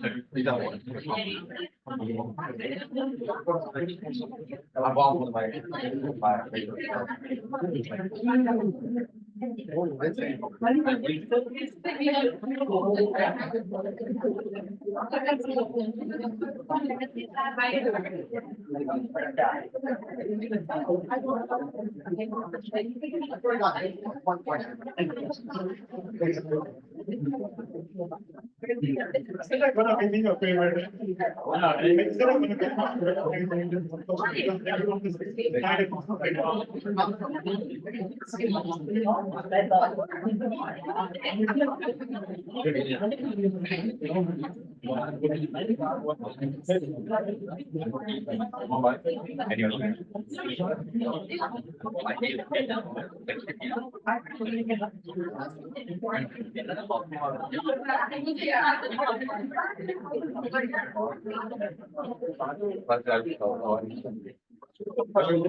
Yeah, I know.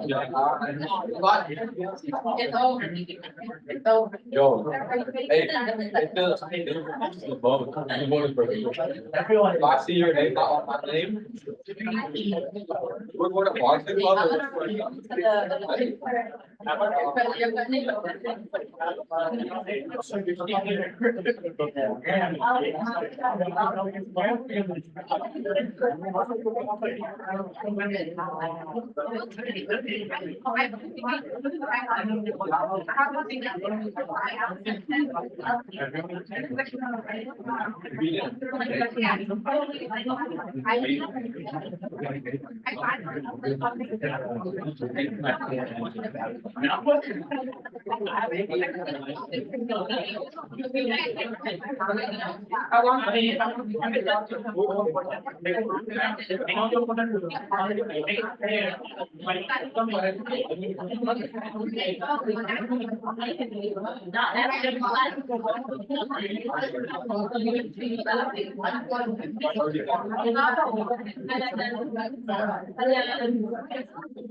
One question.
We got it already closed.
No, I didn't want to interrupt it, but I have to.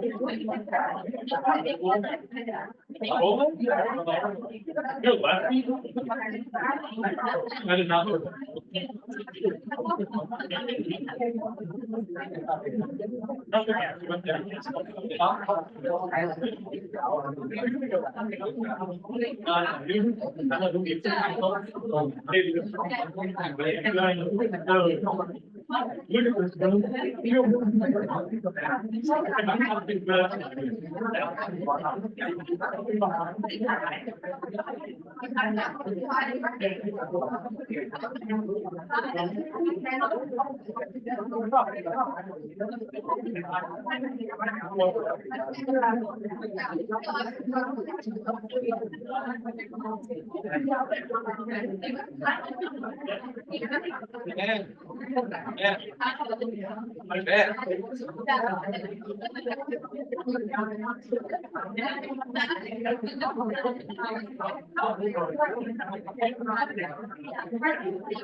If I go now, like. Why would you announce that you're gonna leave? You're gonna leave. Yeah. You guys, I'm not leaving.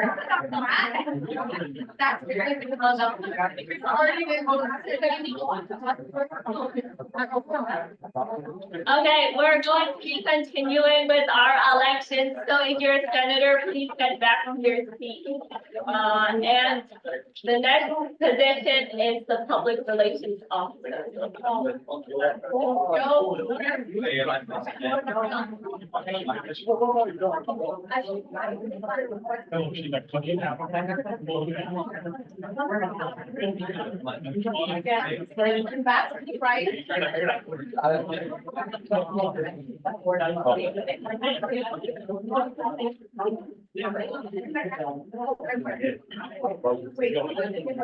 All right, guys, all the public relations candidates, please, head to the stage.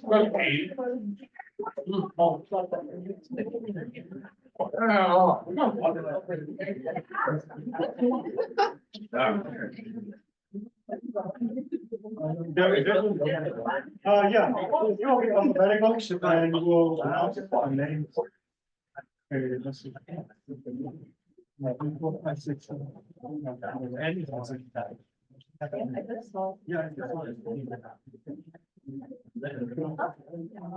All the public relations candidates, please head to the stage.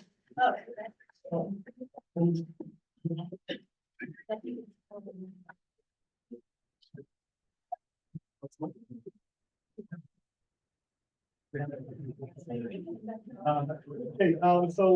this will be the order, it will be alphabetical, so it will be Ellen Grant, and Penalosa, Adam Lee, Fatima Gage, sorry if I butchered your name, Krishnavan, Liu, and Tan.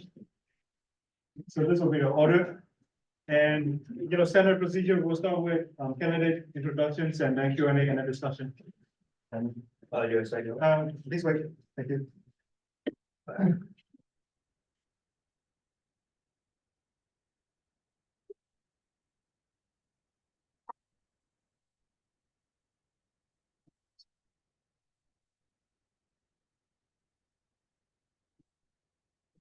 Hello, my name is Alan Shred. It's nice to meet you guys. I've been a student here for a while. I know some of you guys don't know me. I'm going to run for a public relations officer because I feel like it's a skill that I have, I feel like I can communicate with a lot of people pretty easily. It's never really too tough for me. And I feel like this is something that I really wanted to do because I wanted to make sure I created some memories and be really involved in my community. And I feel like this is one of the best ways for me to do that. When I go for this position, I understand nothing is beneath me and I'm above no one. I understand that it's my responsibility to accept any task that is asked of me, and I'm willing to do that, I'm willing to work hard for you guys. I understand when I if I get in position, my job's to serve, and that's what I plan to do. I really hope you guys consider me and give me the honor of, being a public relations officer.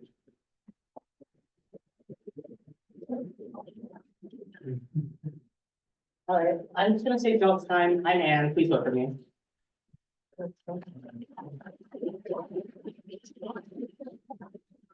Hi everyone, I'm Fatima, and initially I had joined DSG as an intern during the winter quarter because I like art designing, so I just thought of it as something fun to do. And the projects that I worked on during the marketing committee, I really enjoyed it, working in teams, or whether they were projects that were assigned to me or I took the initiation on. I've realized that a lot of students on campus don't speak until they're spoken to, but I'm someone who likes to initiate conversation and encourages the other person to also talk. And I'll ensure that there is marketing in terms of online and on campus. And I'll just like to make sure that it's also DASG reaching out to students and not only students reaching out to DASG.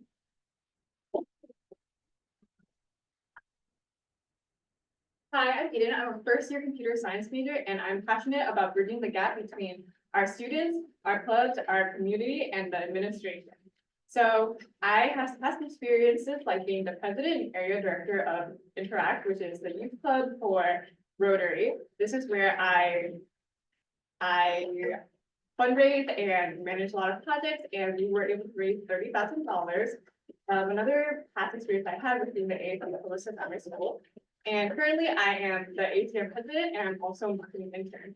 One thing I really want to bring to DSG is word of mouth communication, again, for promoting our events. I want to hold the senators more accountable in terms of bringing people to certain events, and I would do this through a spreadsheet and possibly like penalty points if a certain senator does not bring in a certain amount of people to a certain events like SoCal.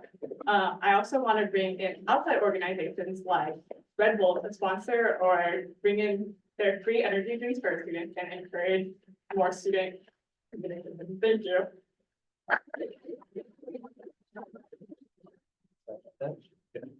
Everyone, I'm Gage Rodriguez, and I've been an intern in marketing for 2 quarters and been attempting to be in marketing for 3. So I would like to run for PR, and as PR officer, I would want to focus on the issue that I've noticed a lot throughout my 3 quarters here, that most students don't actually know what DSG is or even that it exists. And I think to highlight that, I would continue a lot of what Chris has been doing in the last quarter, which has been making more like projects. We did a collaboration in marketing with Power Cup, and I know a bunch of other parts of DSG did as well. And I think things like that focus on bringing DSG to the forefront of students' eyes on campus where they don't have to necessarily even join, just learn about it through interacting in campus life in general. I would also like to have interns be more involved in like PR in general. I know Chris started having us put out flyers and even is working on like having us research things for like upcoming projects or certain events. I think I would want to highlight things like that and have interns actually take a more active role in PR instead of just kind of like sitting around and trying to wait for the next like post to come out for a separate event. I think I would also want to highlight the idea that interns can maybe propose more ideas to bring awareness. I know for public elections, we had some of our interns actually make speeches in classes to more students and just use their like ability of word of mouth to try to get certain ideas or events out for DSG. And I think that in doing so, we would actually raise more awareness, which I guess is PR's goal. Unfortunately, we're not. Okay, thank you.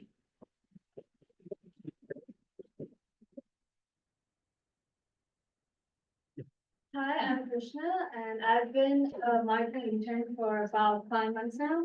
It's been a great experience. I got to learn how to create posts and edit videos, and I've got the opportunity to work with many new people, interns, get new candidates. I know about programs and other organizations that are on campus that I did not know about.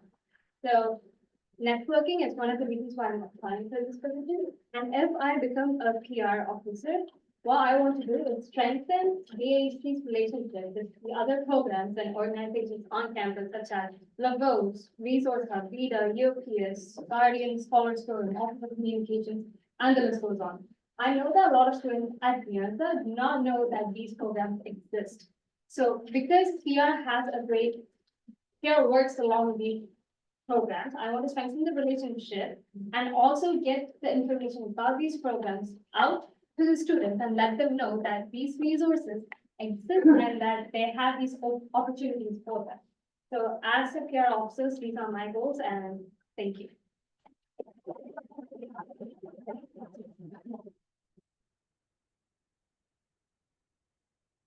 Hi, everyone.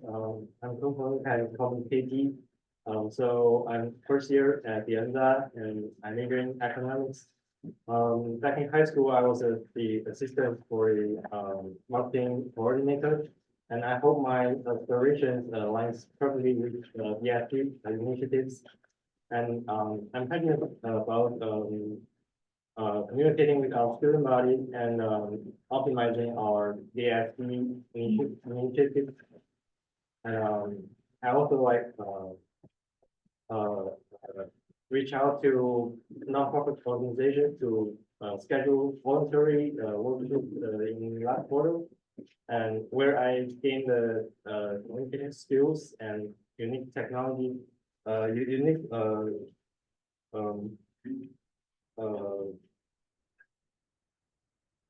and also I'm committed to maintain a balanced schedule that respects DSG duties. I can ensure that I manage my time while guaranteeing my availability for both in-person and online meetings as required. In short, I'm eager to bring my skills in marketing, communicating, and assistance to DSG. I'm excited about the possibility of joining and build lasting friendships, learn from fellow leaders, and create a vibrant and inclusive college environment for everybody. Thank you.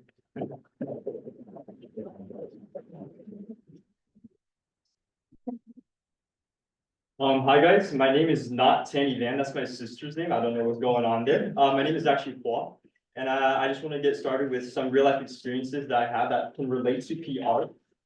So I don't know if you guys know, but during Club Week last week, Send Rock Climbing Club, we brought a pull-up bar out because there's no better way to draw a crowd than to, let a bunch of testosterone-filled men, pump out a few reps and show off. Moreover, I am a host at I'm a host at a really high-end Korean barbecue joint, which is Cheongdam. And being a host, I am the first person that a customer sees, and the way that I present myself and how personable I am and how good my customer service is can really make or break their experience at our restaurant. Also, some various other skills that I had is leadership. My previous job, I was a shift lead at Teaspoon. And so I have experience in working with the team, managing them, telling them what to do. And I also have skills in training other new coming employees and also just having good customer service, because, when there are customers, you want them to be able to ask you for help and assistance. That being said, if I was given the role, I would really want to work on managing the interns, the PR interns, and helping them with figuring out what they need to do and how they can assist me in really communicating with other groups, organizations. And also I have pretty good time management skills. I use Google Calendar a lot and make sure that all events are planned. All my events in my schedule, daily schedule, is always in check because I like to be as efficient as possible. And personability is my biggest, in my opinion, my biggest trait. We're out of time. Sorry about that. Thank you. Moving on to candidates Q&A. We have 10 minutes. Let me just. Who wants to start first? Chris. PR as a role relies a lot with. Sorry, let me start. PR as a role relies a lot on the work of other committees and senators. For example, programs has to be the one to initiate an event, and social media officer has to be the one to create the promotional material. And without enough time, PR cannot promote the event. So how do you plan on ensuring that communication is consistent and allows you enough time to actually do your work? Do I go first? Any order. Okay, so one thing I never have trouble with or feel too embarrassed to is I'm willing to go up to anyone. Like I can walk up to anyone and communicate with them pretty openly. I'm not afraid of that. I'm really persistent, but I understand like there are boundaries. One thing I would do is I would make sure to constantly communicate with, everyone in every program and branch. I message them. I wouldn't even mind meeting up with them and maybe having dinner plans because I do feel like in-person events with you create like deeper bonds, right? It's similar to how, Ian creates the clubs. It's when you meet, it's the little things, right? Just for the dinners and stuff like that. I would try my best to plan as many dinners as possible so that we can talk person to person. Because the thing is, a lot of times it happens. You send a little Discord, they read your message, but they're just not replying. If you're in person with them, let's say through dinner, you're gonna be able to actually get your answer straight up and build a deeper bond. And yeah, that's what I do.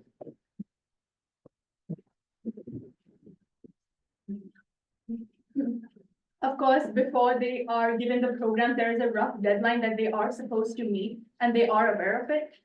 But a way to reach out to them, I would say, is that there are committee meeting times available to the public, to everybody. And once they pass the sharp deadline of when they're supposed to submit the request, marketing has a lot of interns who work on that project. So I think instead of just reaching out to them online or through Discord or other stuff, I believe meeting in person makes an impact. And maybe as a PR officer, I may not have the time to reach out to them. Maybe I have a class during their committee meeting time, but there are so many interns in the committee that can go to those meetings and let them know that, okay, we're running short on time. There are other project events that we need to work on. So just hurry up. So I guess like reaching to them at their committee via an intern if they don't meet their set deadline. Another thing I would like to add in terms of meetings, obviously it's really important to have constant meetings and having a set date and time. But before that, I would probably introduce a software or like when to meet or let us meet that gives everyone like a scheduled time where everyone is sure that they can meet at a certain time, which holds them more accountable. And then when we have the meetings, it's going to be much more liable to hold them accountable because we're talking face to face. Another thing I would do is have a specific point person so that they know to check on other people and make sure that everyone's okay. Adding to the topic on Aiden's point, I would say, yes, all of those options are, yeah, we can do it, but deadline is one of the most important things. Having a strict deadline and saying that if you don't have the request and by that time, we are not doing it, and actually not doing it, they don't send it by that time, I would say is the best way to ensure that they submit on time, because if we don't have enough time because they are late to put the request in, then we are putting too much work on marketing. I would say having a strict deadline is the best way. I have a philosophy of like, the deadline is now, so regardless of like how far out the event is, the sooner you can get it out, the better. And so for reaching out to people, yes, IRL, but also Discord, spamming them on Discord usually helps. We have the Discord, we have 20 people already, so using the system we already have will work best. Yeah, I relatively agree where I think a lot of our systems are already set. We have like a decent flow of how things are supposed to work. But I think also just keeping constant communication and being firm about deadlines. I think it's not wrong, but we shouldn't force a deadline to be the exact moment and just draw things if it doesn't work out. I think keeping communication with other groups to know what's happening on their end so we can actually adjust and give marketing more time to actually create a better product. Yeah, so first, I think, heads up are important. And, it's really, near the due, we should give, more information, to notify them. And, I also think that meeting in person is a really, efficient way to go. And we have to, get to know each other really quick and get in touch in time so that boost the efficiency to remind if one forget the deadline. Yes, I believe that building relationships is extremely important. If we have, say, we have interns, we appoint them to specific areas and they can build relationships specific to each other. So like an intern that is working with a specific organization, like making sure that everything is organized and they're hitting their deadlines, they can report back to the PR officer. So really using the interns and creating that face-to-face connection and not having a specific person apply to like a specific organization or something or a specific group, they can report back to us.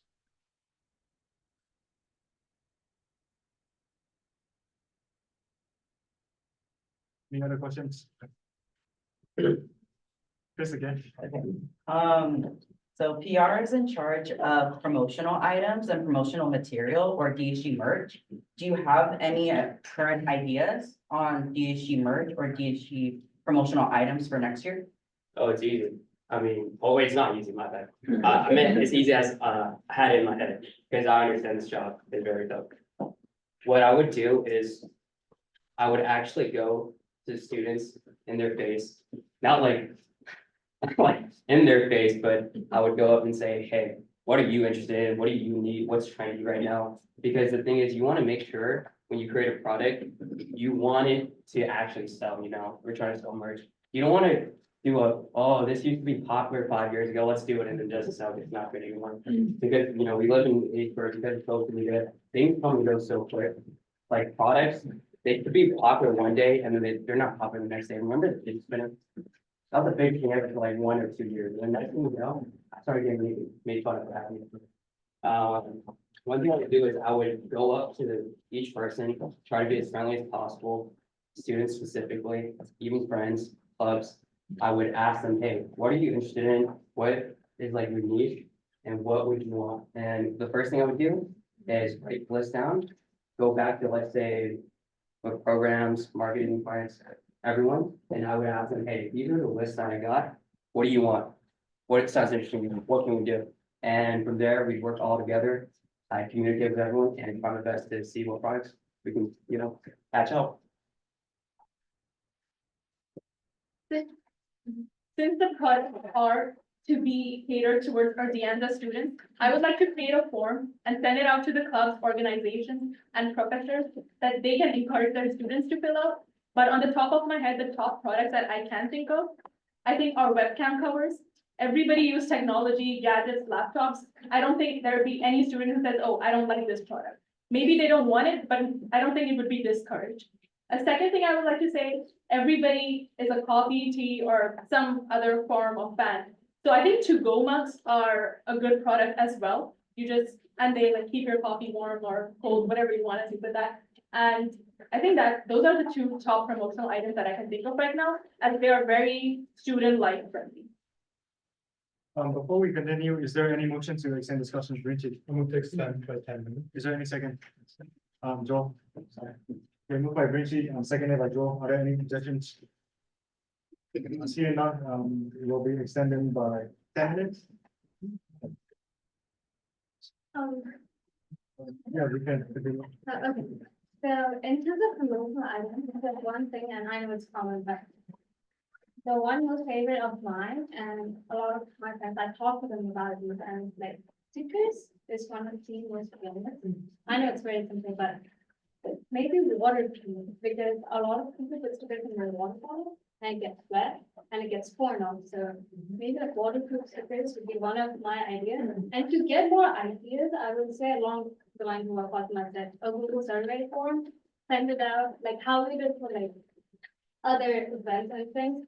Send it out to student population, like through our Instagram, other hubs, classes, have the QR code around campus and get the ideas, filter them, and then see, because we have to see what's also cheap for us to buy, and if it's good quality and we can get it in good quality from customer website. So these are my ideas. Yeah, I also agree. A survey seems like the most strategic route. Going in person to like classes and asking or explaining what we are as an organization, and on top of that, asking, oh, if we have merch, what would you guys be interested in buying from us, or what would you guys be interested in seeing from us? Specific items would be like phone cases, or like, I don't know if some of you guys have like those rubber mats on your keyboards, but maybe like a little DASG icon, because everybody's constantly on their computers and stuff, and subconsciously, if you're seeing a DASG icon there, like it's gonna be in the back of your mind whether you think about it or not. But also like I said, the survey makes the most sense because filtering out what we need. We don't want to be pushing out some like pencil or something where students won't be using. We want to make sure that all the products that we are pushing out are products that our students will be wearing or representing and like constantly using.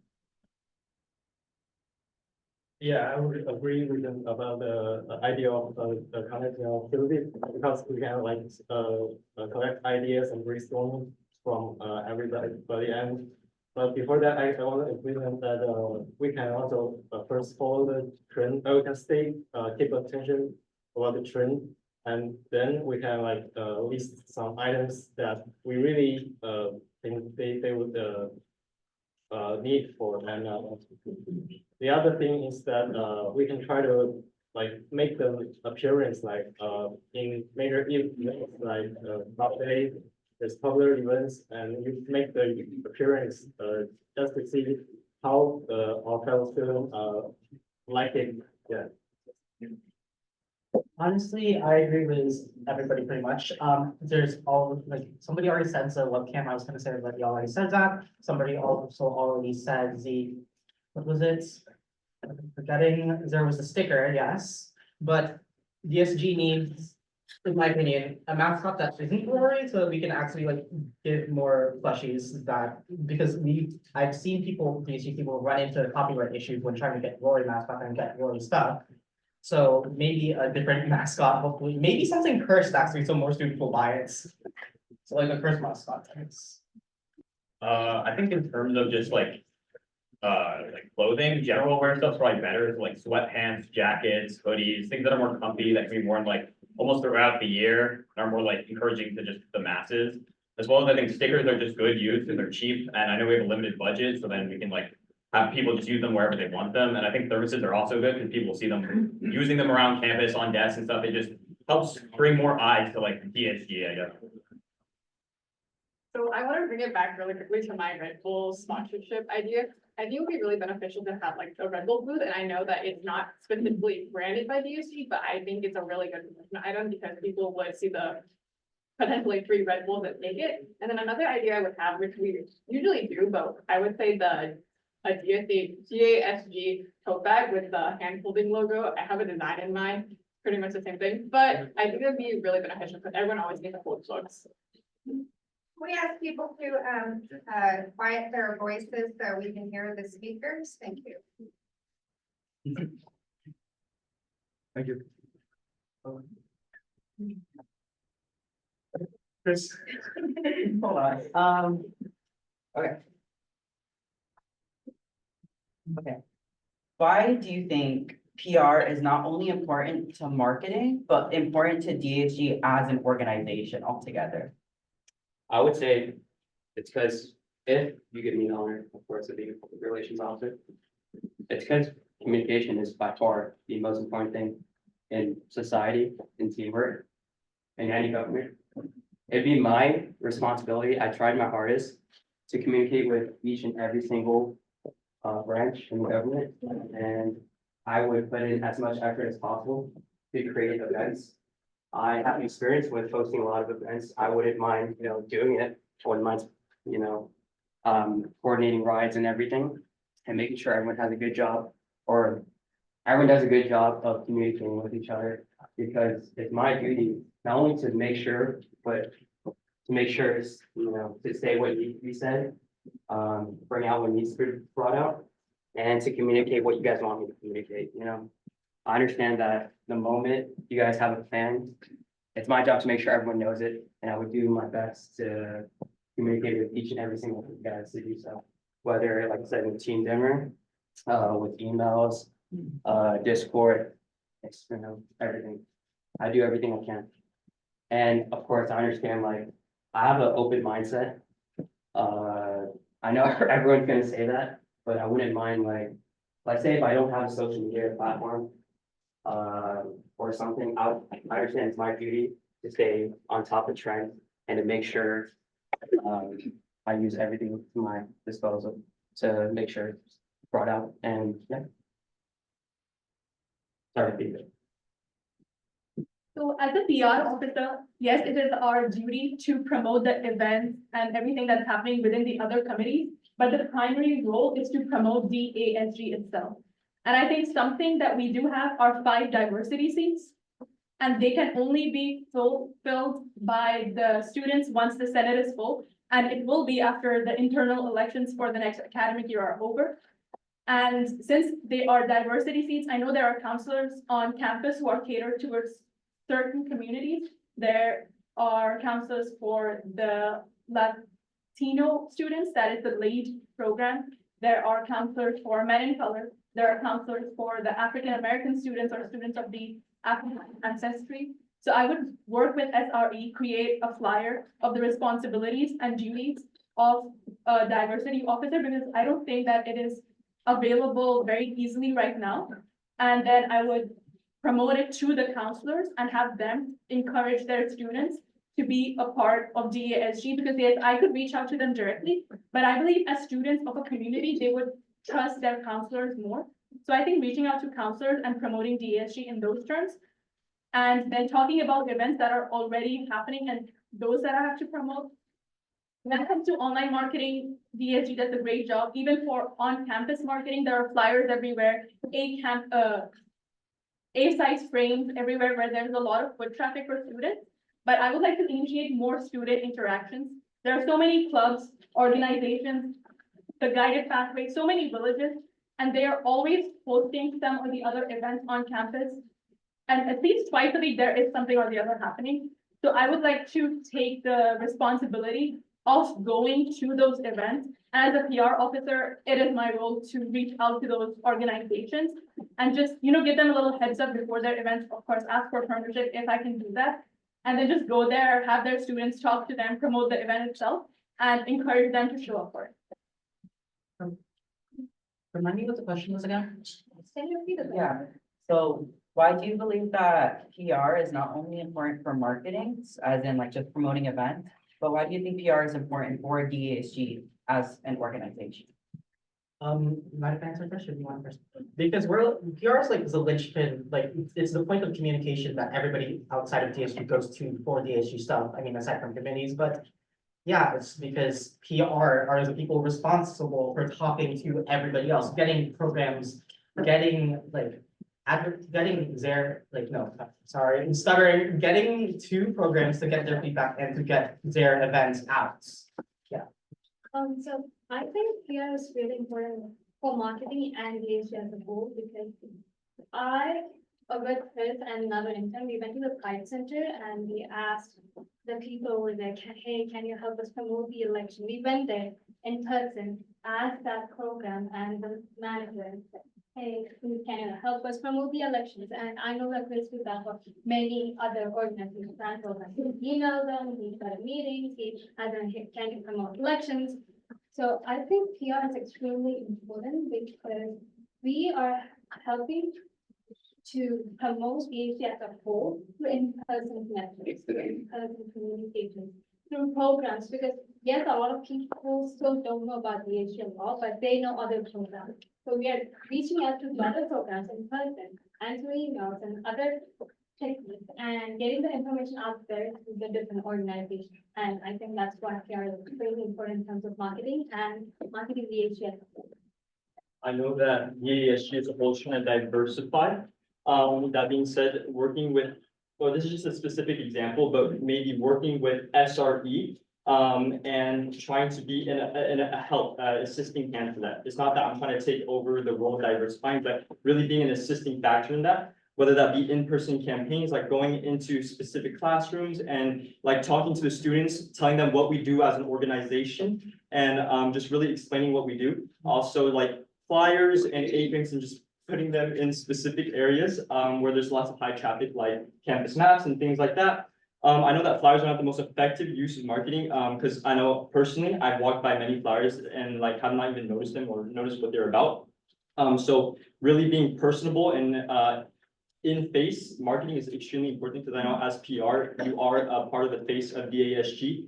And just like working with different clubs such as HEFA's, BSU, Men of Color, I could go to these meetings or have interns go to these meetings and really network with the people there and talk about what we do as an organization in order to actually spread the word about us. And it's not specific to just FRE. It could be with administration during elections or programs whenever they need to push out events. We could be, and I can be the assistant campaign.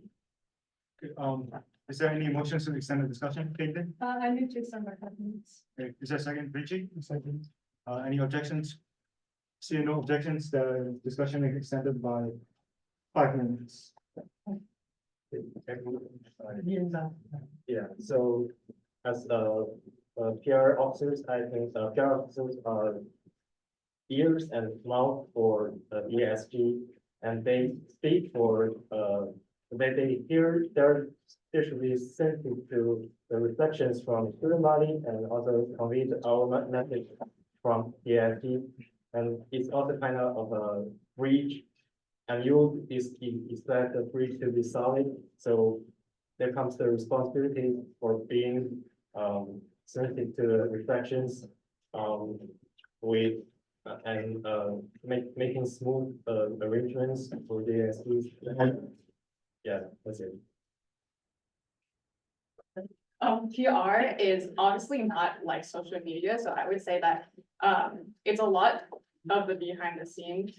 I know from what I heard, I think Chris works with a lot of events programs, because I know currently we were planning a carnival, and that's not just like promoting, there's a lot of involvement in terms of other meetings that Chris attend. So I would say it surpasses a lot of the the social media aspect. Am I allowed to add one more comment? I think PR does definitely a lot of communication within other groups, within DSG and outside with clubs and other organizations. I also think it's viewed as a face of DSG to some extent. And I think a lot of that should be focused towards actually informing other students that aren't like in DSG or maybe are considering joining about the things that are happening on campus and how to be more involved in those events. So I think we kind of nailed down like what PR is, but I think another big part of this job, and luckily we have 2 people, so Chris doesn't have to do it. So again, for one, PR doesn't have to do it again. My question is about delegation. That's a pretty big thing, and you'll be working with a lot of interns next year if you are elected. So how will you effectively delegate? Will also communicate with your partner PR office. I think the most important thing is you have to be willing to sacrifice, because if you go into a mindset of, I'm gonna make sure to get everything I want, the whole thing's gonna blow apart. You know, when you're working with different groups, different people with different ideals, different opinions, and different strategies and ways to go, you know, about solving problems, you're gonna have to compromise. And that's like one of the biggest things you know, I think any PR has to learn how to do. And that's one thing I think I have a skill in, where I'm really good at dealing with multiple people who have conflicting views and, finding a way where we can meet, in the midpoint, center of mass. And I think that's the way I would handle it. I would bring everyone together and be like, okay, listen, we clearly can't have everything. So what's the best we can do to make sure at least all of us are satisfied and are okay with sacrificing maybe a little bit of something that they want. And yeah. Honestly, I'd just say if we're delegating half and half, more or less, if the other person's like sick or busy or happens, then I can, for prospective PR officer can take over their delegation, their duties for a bit and vice versa. And I guess not just half and half only on the PR officers, but they also have to delegate it to the interns as well, which they're already doing, but well, I don't. So in terms of delegation, yes, half and half, right? And then to keep each other in check, I would say have like a dedicated time outside or part of the monthly meeting. Not monthly meeting, but like outside of the monthly meeting where we check on each other. So, hey, did you do this? Hey, did you do that? So keep others in check, keep your partner and PR in check. And in terms of delegation for interns, we already have a master document with all the things that's needed. And also with all the requests that we have and all the things that we need to do for the marketing company.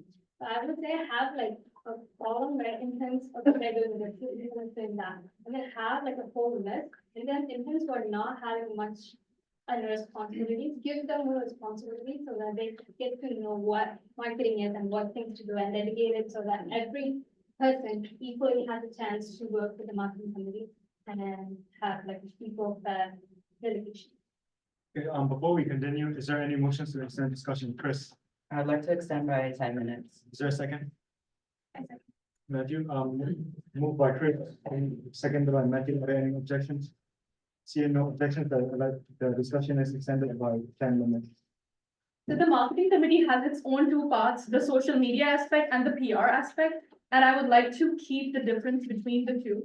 Recently, we created a form and asked the interns what role they are most interested in: graphic designing, video editing, PR, stuff like that. So I would like to keep that going. And based off of that interest, have two groups, one delegated by the two social media officers and one delegated by the two PR officers. And I believe the communication between the two groups can happen between the four senators, the two social media and the two PR. And the other work, like the on-campus marketing, the flyers, class announcements, all that kind of stuff would be PR related, and the flyer designing should be social media related. Coming to delegation of work, usually the marketing committee, they do have heavy projects. So we pair up interns, which I think is a great work to do. So if one of them, maybe they're not able to take up and the other one does it.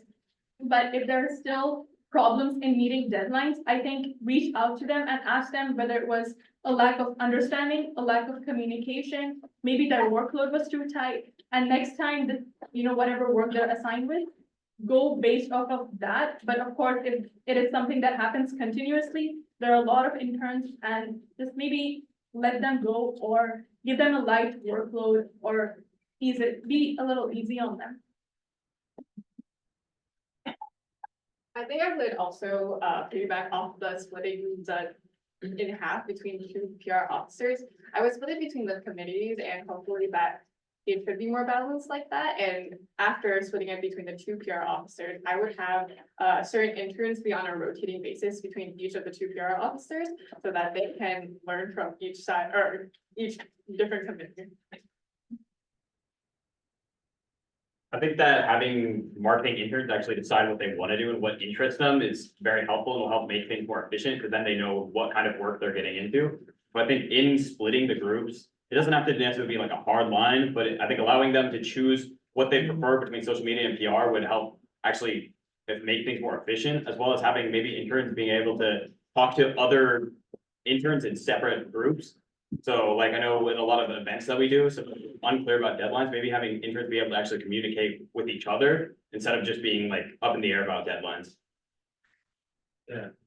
I also think that the boundary is not that hard and these two groups, I think the interns can get access to communicate with both and learn from both, and they can share like equity of what marketing is and how it works, and communication with the staff from interns and, yeah. Yeah, in terms of delegation with the other PR officer, just like setting aside time outside of the meeting room, to hop on a Discord call or maybe just like a FaceTime call and really plan out on a doc what we need done, what sorts of, things, yeah, like I said, need to be done. And then in terms of the interns, I feel like they shouldn't be limited to just focusing on PR jobs or just social media jobs. If they want to sway between the two to just figure out what they like, because like they are interns, right? They're not going to know right away and they need to test the waters and see what they prefer. But making sure that when they do choose, or if they have an idea of what they want to try out, that they make sure that they finish these projects, and just making sure that the organized doc we're making sure that we're writing down names for who is doing what job and such.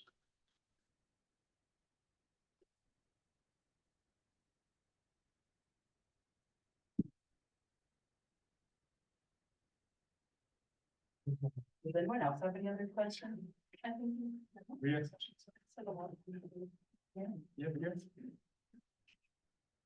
Typically at our event, we noticed that only students that actually know about DSG or know people within DSG actually are aware of our events, and they're actually the only ones that like come out to our events.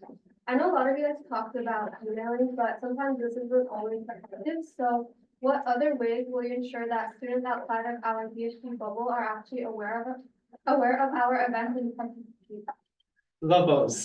That's all. Can you guys, just a quick comment, we don't have that much time and we prefer to keep it brief, so don't like. Just like incentives, I know like bribery is not like a good thing, but like, you know, like saying like, oh, we have boba, free boba or snacks, if you guys want to come out and just like see what our organization is about. I know that I'm pretty food motivated, so you know, if I saw a snack or something, I'm just walking by, oh yeah, let me just check it out, because you know, free snack doesn't hurt, and just like, I'm willing to hear them out for a snack or something. That's from like the student perspective. But yeah, having an incentive or a reason to come out, rather than just like emailing these people, because if I saw a random email, I'd probably just like, you know, brush it aside and not think about it. But like being on campus and seeing that, oh, this group has, you know, some candy or a boba, that'd be an easy way to like actually bring different students in.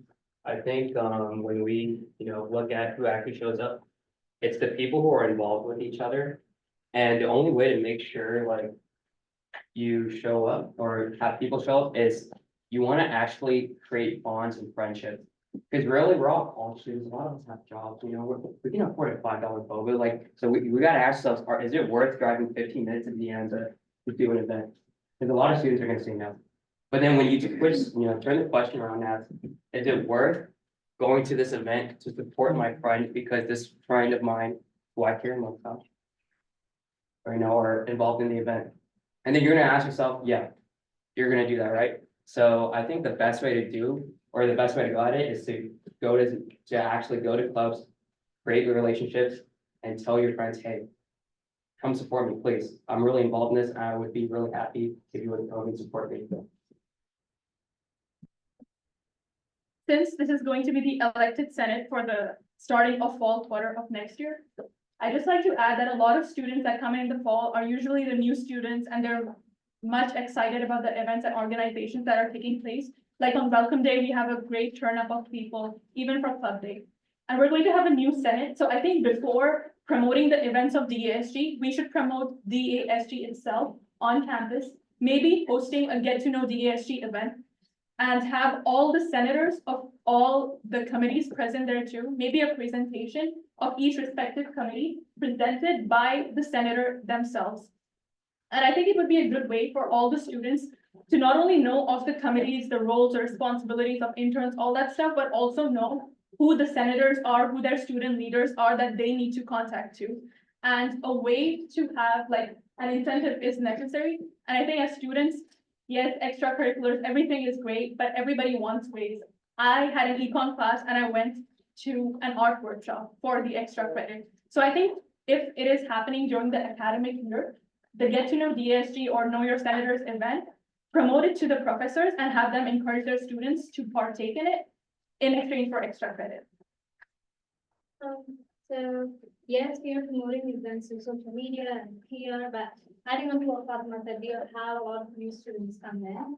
And one idea is, if you can, I know when new students come in, they take part in this thing called, have a tour around campus. So if we can include like a small tour with DASG, like, I don't know, come attend one of the DASG meetings and have like behind the scenes tour and see what they're doing. Give like a small hint and exposure to DASG.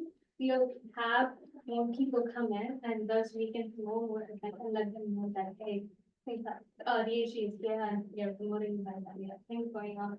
That would be the best way to reach out to new students. And we already have things in place to reach out to other students who are promoting into programs and social media.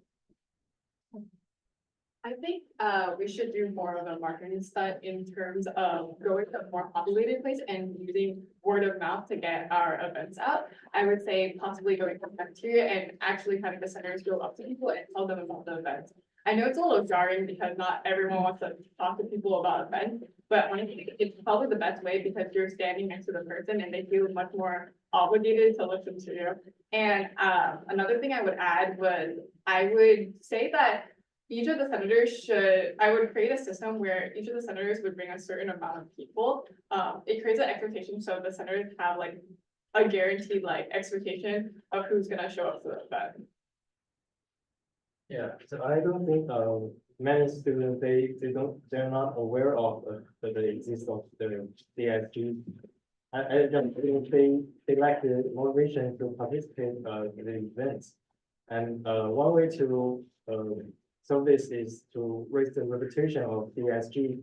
I think, we can like, promote more, events and collaborate with more groups of, elements of our campus, such as like professors, counselors, and other clubs, to connect with many people. Is there any motion to the second Richie? Oh, it's about 3 minutes, and are there any seconds? Matthew? Moved by Richie, seconded by Matthew, any objections? Seeing none, the discussion is extended by 3 more minutes. I think that we should encourage interns to actually spread like information through word of mouth. So I think interns should be encouraged to actually go into their classes and make announcements if the professors allow it. So other students, as well as like people they know, are more encouraged to actually listen to them because there's like that past relationship built up, and they'll therefore be more encouraged to actually attend events because there's like a trust level built.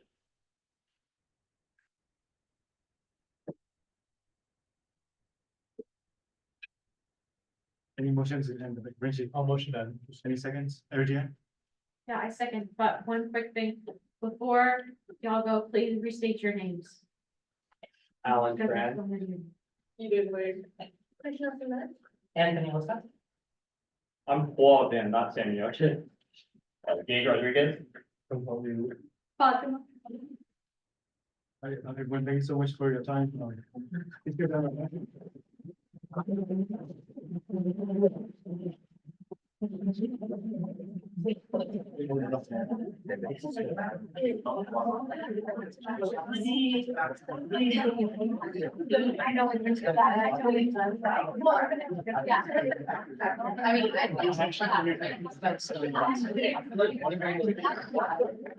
we're starting discussion now. Who wants to go first? Caitlin.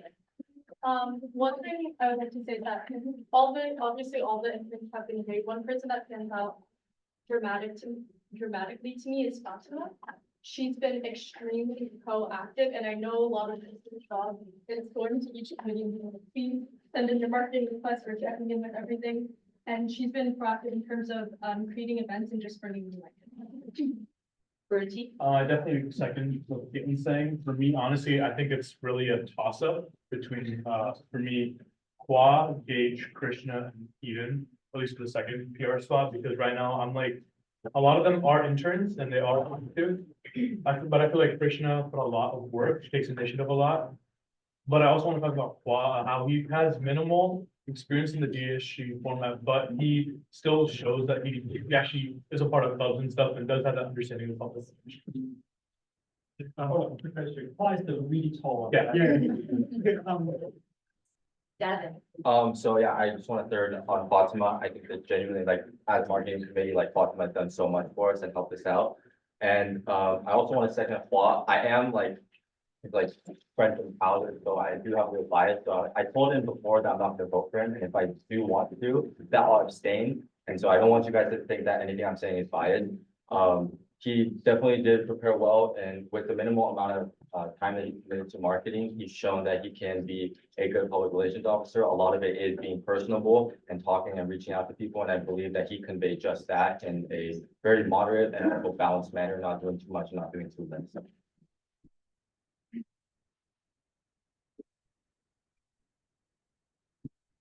Jason. Just giving a non-marketing perspective, I like Hua's answers the best. I don't know why this feels so real.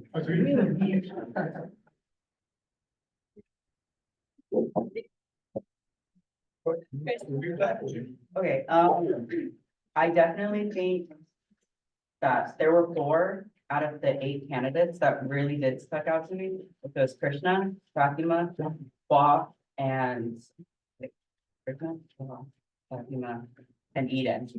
Those were the 4 that really stuck out to me because I liked their answers the most, and I think they understood exactly what PR is and what PR does, and they also understood the potential that PR has. Because with this role, a lot of the times it's just, oh, do outreach with external groups or promote engagement within students, but they don't, there's nothing in the bylaws that says specifically how to do it. Specifically with Hua and Fatima, I think those 2 understand that. And to me, there are new ideas on more initiatives, how to collaborate with external groups. They understand what students are looking for and how to catch students' attention as maybe they're coming to class, as they're on their way to maybe the library or something. They understood that the most, and they weren't afraid to also share their new ideas and what they want to present next year's. Caitlin. One thing about Krishna is that she's been with us for a while too, and I'll say that she's shown a lot of responsibility and. I'd like to advocate for 3 of the candidates, Eden, Fatima, and Hua. Even though Hua's newer to the marketing committee, based on his interview and my personal experience with him, he seems he is qualified for the position and he knows what PR is about. And he also enlisted his previous experiences, like his jobs and like how he could fit into the position. And I also really agreed with the ideas that he proposed. For the merch and also how he would bring in students like regarding snacks and like food, because I personally was also drawn to events by like the free food that they were giving out. So yeah, but also Fatima has shown that she is really committed to the PR and marketing committee as a whole. She's really passionate about her role in the marketing committee, and also she has like many ideas which she is committed to and has, I feel like she would be a really big help to the marketing committee as a whole. As I also feel that PR is a really important job for DSG. Yeah, I just wanted to kind of second what Caitlin was saying as well. I feel like there's just like too many candidates and I do get that, but I think Krishna also, I just wanted to kind of reemphasize that she does do a lot of work and she does take initiative, which is a really good thing. And I know that she does have some club experience as well, so maybe that'll be beneficial, but yeah, I just wanted to reinforce, I know it's kind of hard. It's really hard for us, like right when we were doing the interviews and stuff, I just couldn't decide who I want as a PR officer because they're all so good. So yeah. I just like to say, I know I'm like new to the position, but like, especially during enrollment day with Chris, we was talking about how a big part of PR is working with SRE and being in touch with all the programs and all that stuff. And so by going with him, that's just kind of like prepping. And so both Hua and Fatima both talked about their role of collaborating with SRE. Pretty small.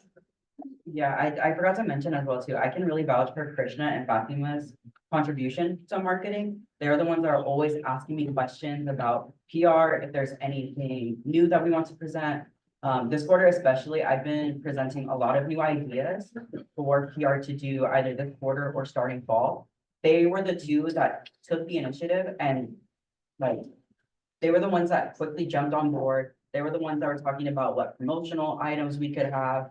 I have a couple of other PR ideas and they both jumped on it. They're helping with the research. They're helping with like how to engage with students, helping with how to reach out to external groups. So I can vouch for those two and their work ethic.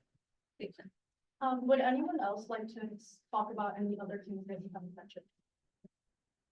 Eddie? I know Anne didn't have that good of an interview, but personally, I think she has shown great motivation to her work. I worked with her, actually, she was in the ethics meeting, and I'm fairly certain she documented every resolution there was. And considering that I was the one that was represented, I felt like that she would do a better job at my job at that meeting. And just recently, she wanted to work on a resolution with me, which is completely voluntary. It wasn't related to her job at the boat. It was something that she was very passionate about. Again, she didn't do that bit of an interview. But I guess for motivation, I should balance for that. Devin. I do want to add 2 different points to Anne. I do definitely agree with Eddie. This past like 2-3 weeks, since the quarter started, Anne has actually helped me a lot with social media officer and helping with posts and various things. But I will say that if she was running for social media officer, I would have strongly vouched for her. But as PR, given that it is PR, the interview portion is a very big part of it. And because of that, I think that letting a couple like word slip here and there is not very most becoming of a DHG senator, especially when being the face of it. Yeah, I will say that while I really do enjoy Anne as an intern and the ideas that she has proposed, as a senator, that is where I think things get a little bit questionable. And also for PR, one of the candidates did mention you are more or less the face of DHG because of how much outreach you're doing with students and with external groups and resources. So I don't know if I would want Anne to be that face of DHG, just based from my personal experiences with her and the things that she has mentioned to me.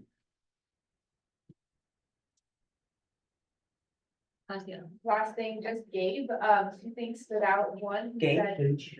oh, Gage, oh my God, Gage. He said that, oh yeah, that was one of the people that was saying that, well, first thing he said trust, he mentioned trust in one of the, in building trust, meeting people, all that stuff, I think was a pretty good like word to use that I don't think anyone else really used, which is like, I think super big for PR. And then the second thing was, it was actually gonna be my first thing, but I forgot it, so.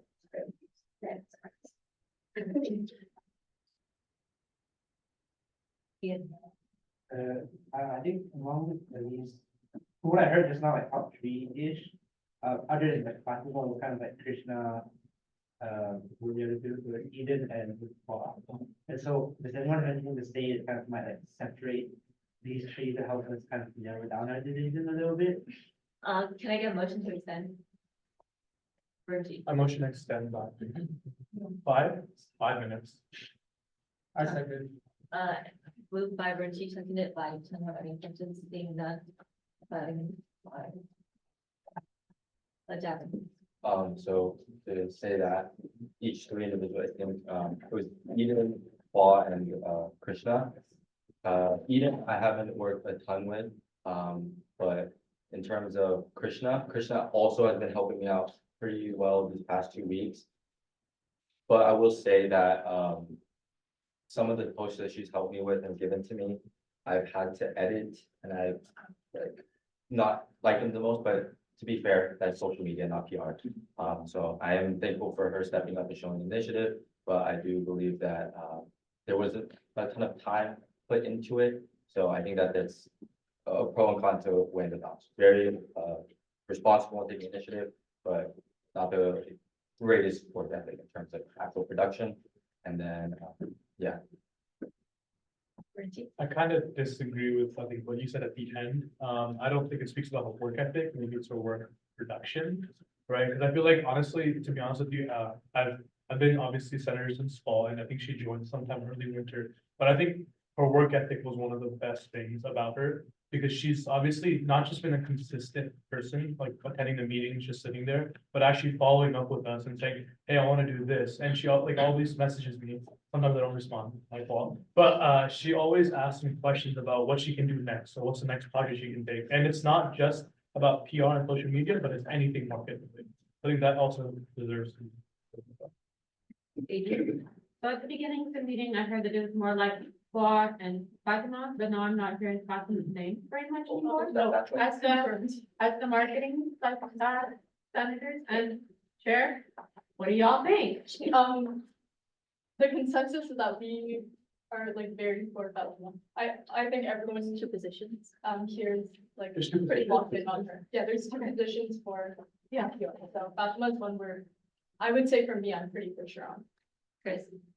Yeah, Fatima for me, I think is pretty much a lock-in. I really enjoyed her answers, and in terms of work ethic again too, Fatima really has stepped up recently to help out with any promotional material that we need. Like, this girl has literally messaged me at like 2 AM on PR ideas and like how we can implement DASG as an organization to other external groups. And to me, at least, that's a lock-in. And also too, I want to say that I think because of how heavy this role is when it comes to like PR, I do think using interns is going to be such a vital step. Unfortunately, I didn't do that, just full transparency. I didn't do that much this year that I wish I did. And Watt, Krishna, Fatima, forgetting if there's any other candidates, and Eden, they mentioned about using interns wisely to go to committee meetings, go to certain events, going to external group meetings. And that to me really stuck out. I just want to ask, sorry, I know that marketing's been like talking a lot, right? And I just wanted to like kind of extend what, because I feel like right now, I think Fatima's at least a lot for us. Maybe among the other 3 or 4 viable candidates, do you have any thoughts about them? Like, has anyone like helped with anything? Because it's not just being a PR officer, but also a senator as well. So does anyone have any comments on it? Yeah.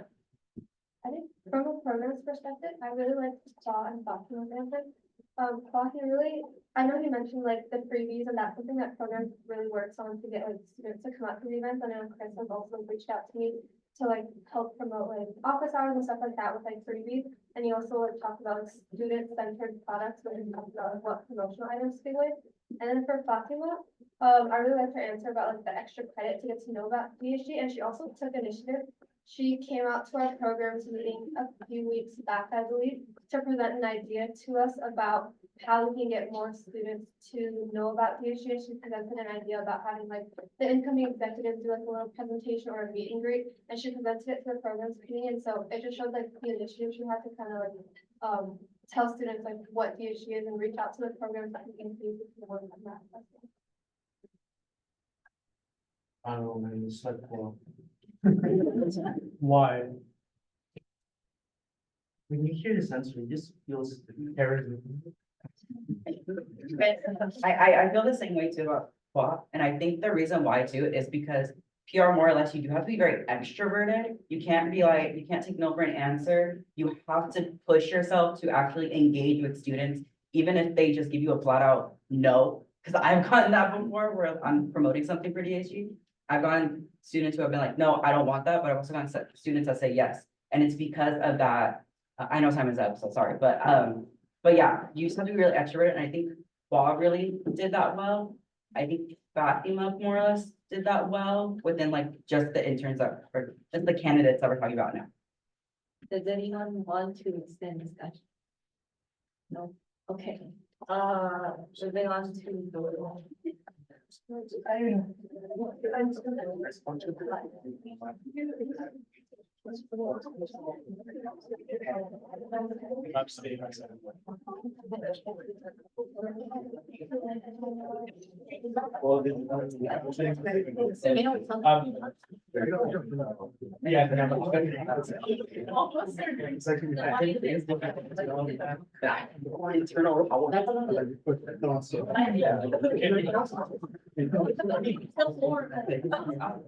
Now.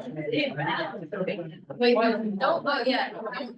Oh, wait, by the way, it's Tanny Van. Wait, I think We're gonna vote, we're gonna vote or. They're gonna- Oh, yeah, Tanny. That's his sister for some reason. They're gonna- Yeah, wait, tell them they're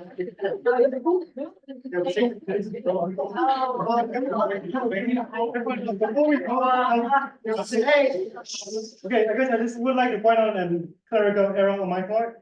In the form, you might have seen Khan event, but it's actually meant to be for our event. I would like to put it on the record that he put his sister's name on the form and we didn't get his actual name. So Dennis, please don't email me tonight. Thank you so much.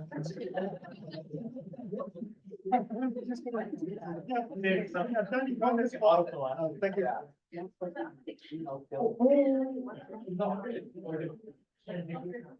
Oh, I'm actually.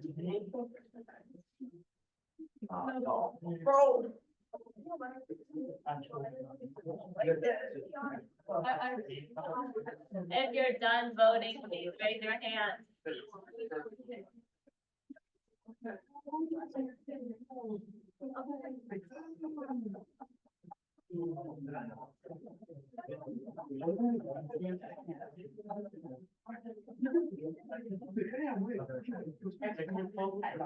Oh my God.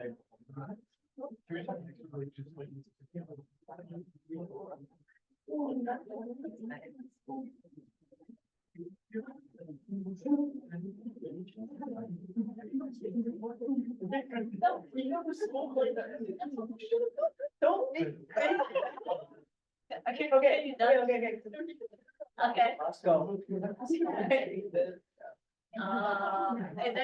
Has anyone not voted yet? Okay.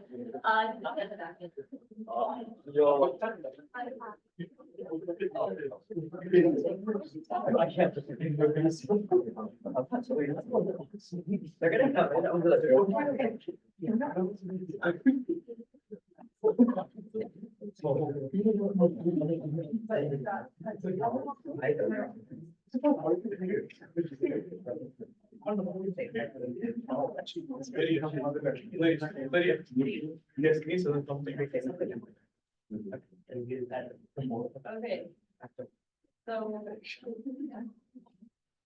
Okay. So Alan received 0 votes, Anne received 0 votes, Eden received 0 votes, Fatima received 26 votes, Gage received 0 votes, Krishna received 5 votes. Olga received 0 votes, Paul received 20 votes, and 2 abstained. So the new public relations officers are Fatima and Juan.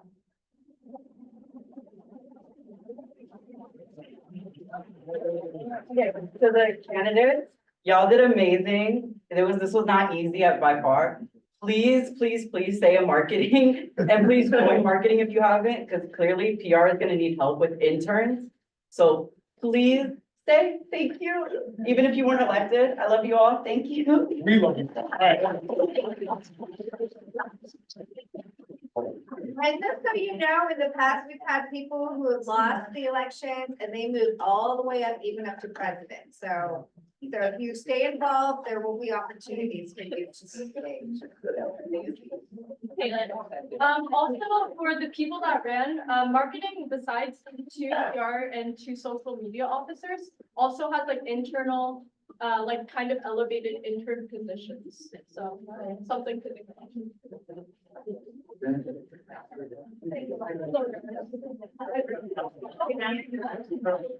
Right, guys, final elections, social media officers, please, center the stage.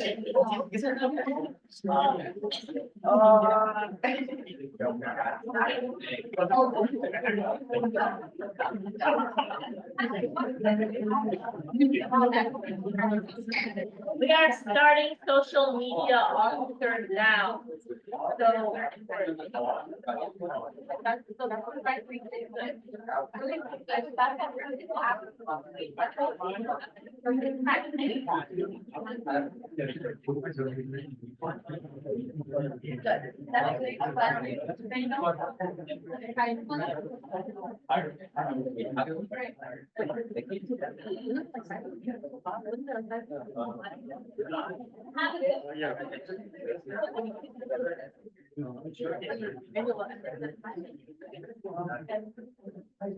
So, the candidate? Okay, great. Okay, so we got, this will be the order for your candidate statement. So Abigail, Alan, Audrey, Gavin, and Victor. Let us know when you're ready. Hi, everyone. I'm Abigail Nova. You can call me Abby. I've been a part of student government for as long as I can remember, so it does make sense for me to continue doing it at the end. After being an intern in marketing for the last 3 quarters, I wanted to get more involved. I'm applying for social media officer because after spending last year as my school's public relations director, which don't let the name fool you, social media is a position for me. I realized that curating content, managing social media, and interacting with others in such a unique way is something that I'm passionate about. My goals as public relations officer is to not only foster an online presence that is informational, but one that also makes an effort to connect with the campus and celebrate its students. So that's all for me. I'm excited to market myself to you. Thank you.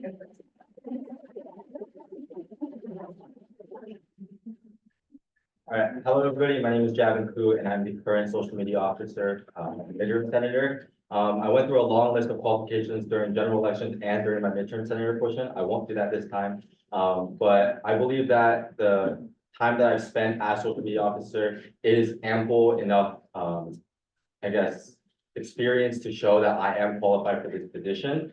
I do want to extend and do a lot more with our social media than has been done in the past. Like currently just posted a couple of days ago was our Arab American Heritage Month post. And I want to continue to do that with various other ethnic groups or other backgrounds in order to promote equality and also equity as well as diversity. On top of that, I have organized a lot of different things in the social media. I've created the master doc, which has streamlined all our resources, putting it in one specific spot for all our interns and all our marketing officers to utilize. And I plan to do that even further and make it even better, making like 2.0 version and an event calendar in the fall in order to make sure that everybody knows everything that's going on and everybody is not confused. One very important thing I want to do with social media itself is the amount of words that are on the post. I talked about this during my midterm elections, but I just want to talk about it even further here because it is really important. We still don't get that many people coming out to stuff, and I believe the best way to do that is simplicity and creativity and making sure it's vibrant rather than a whole bunch of words. Thank you.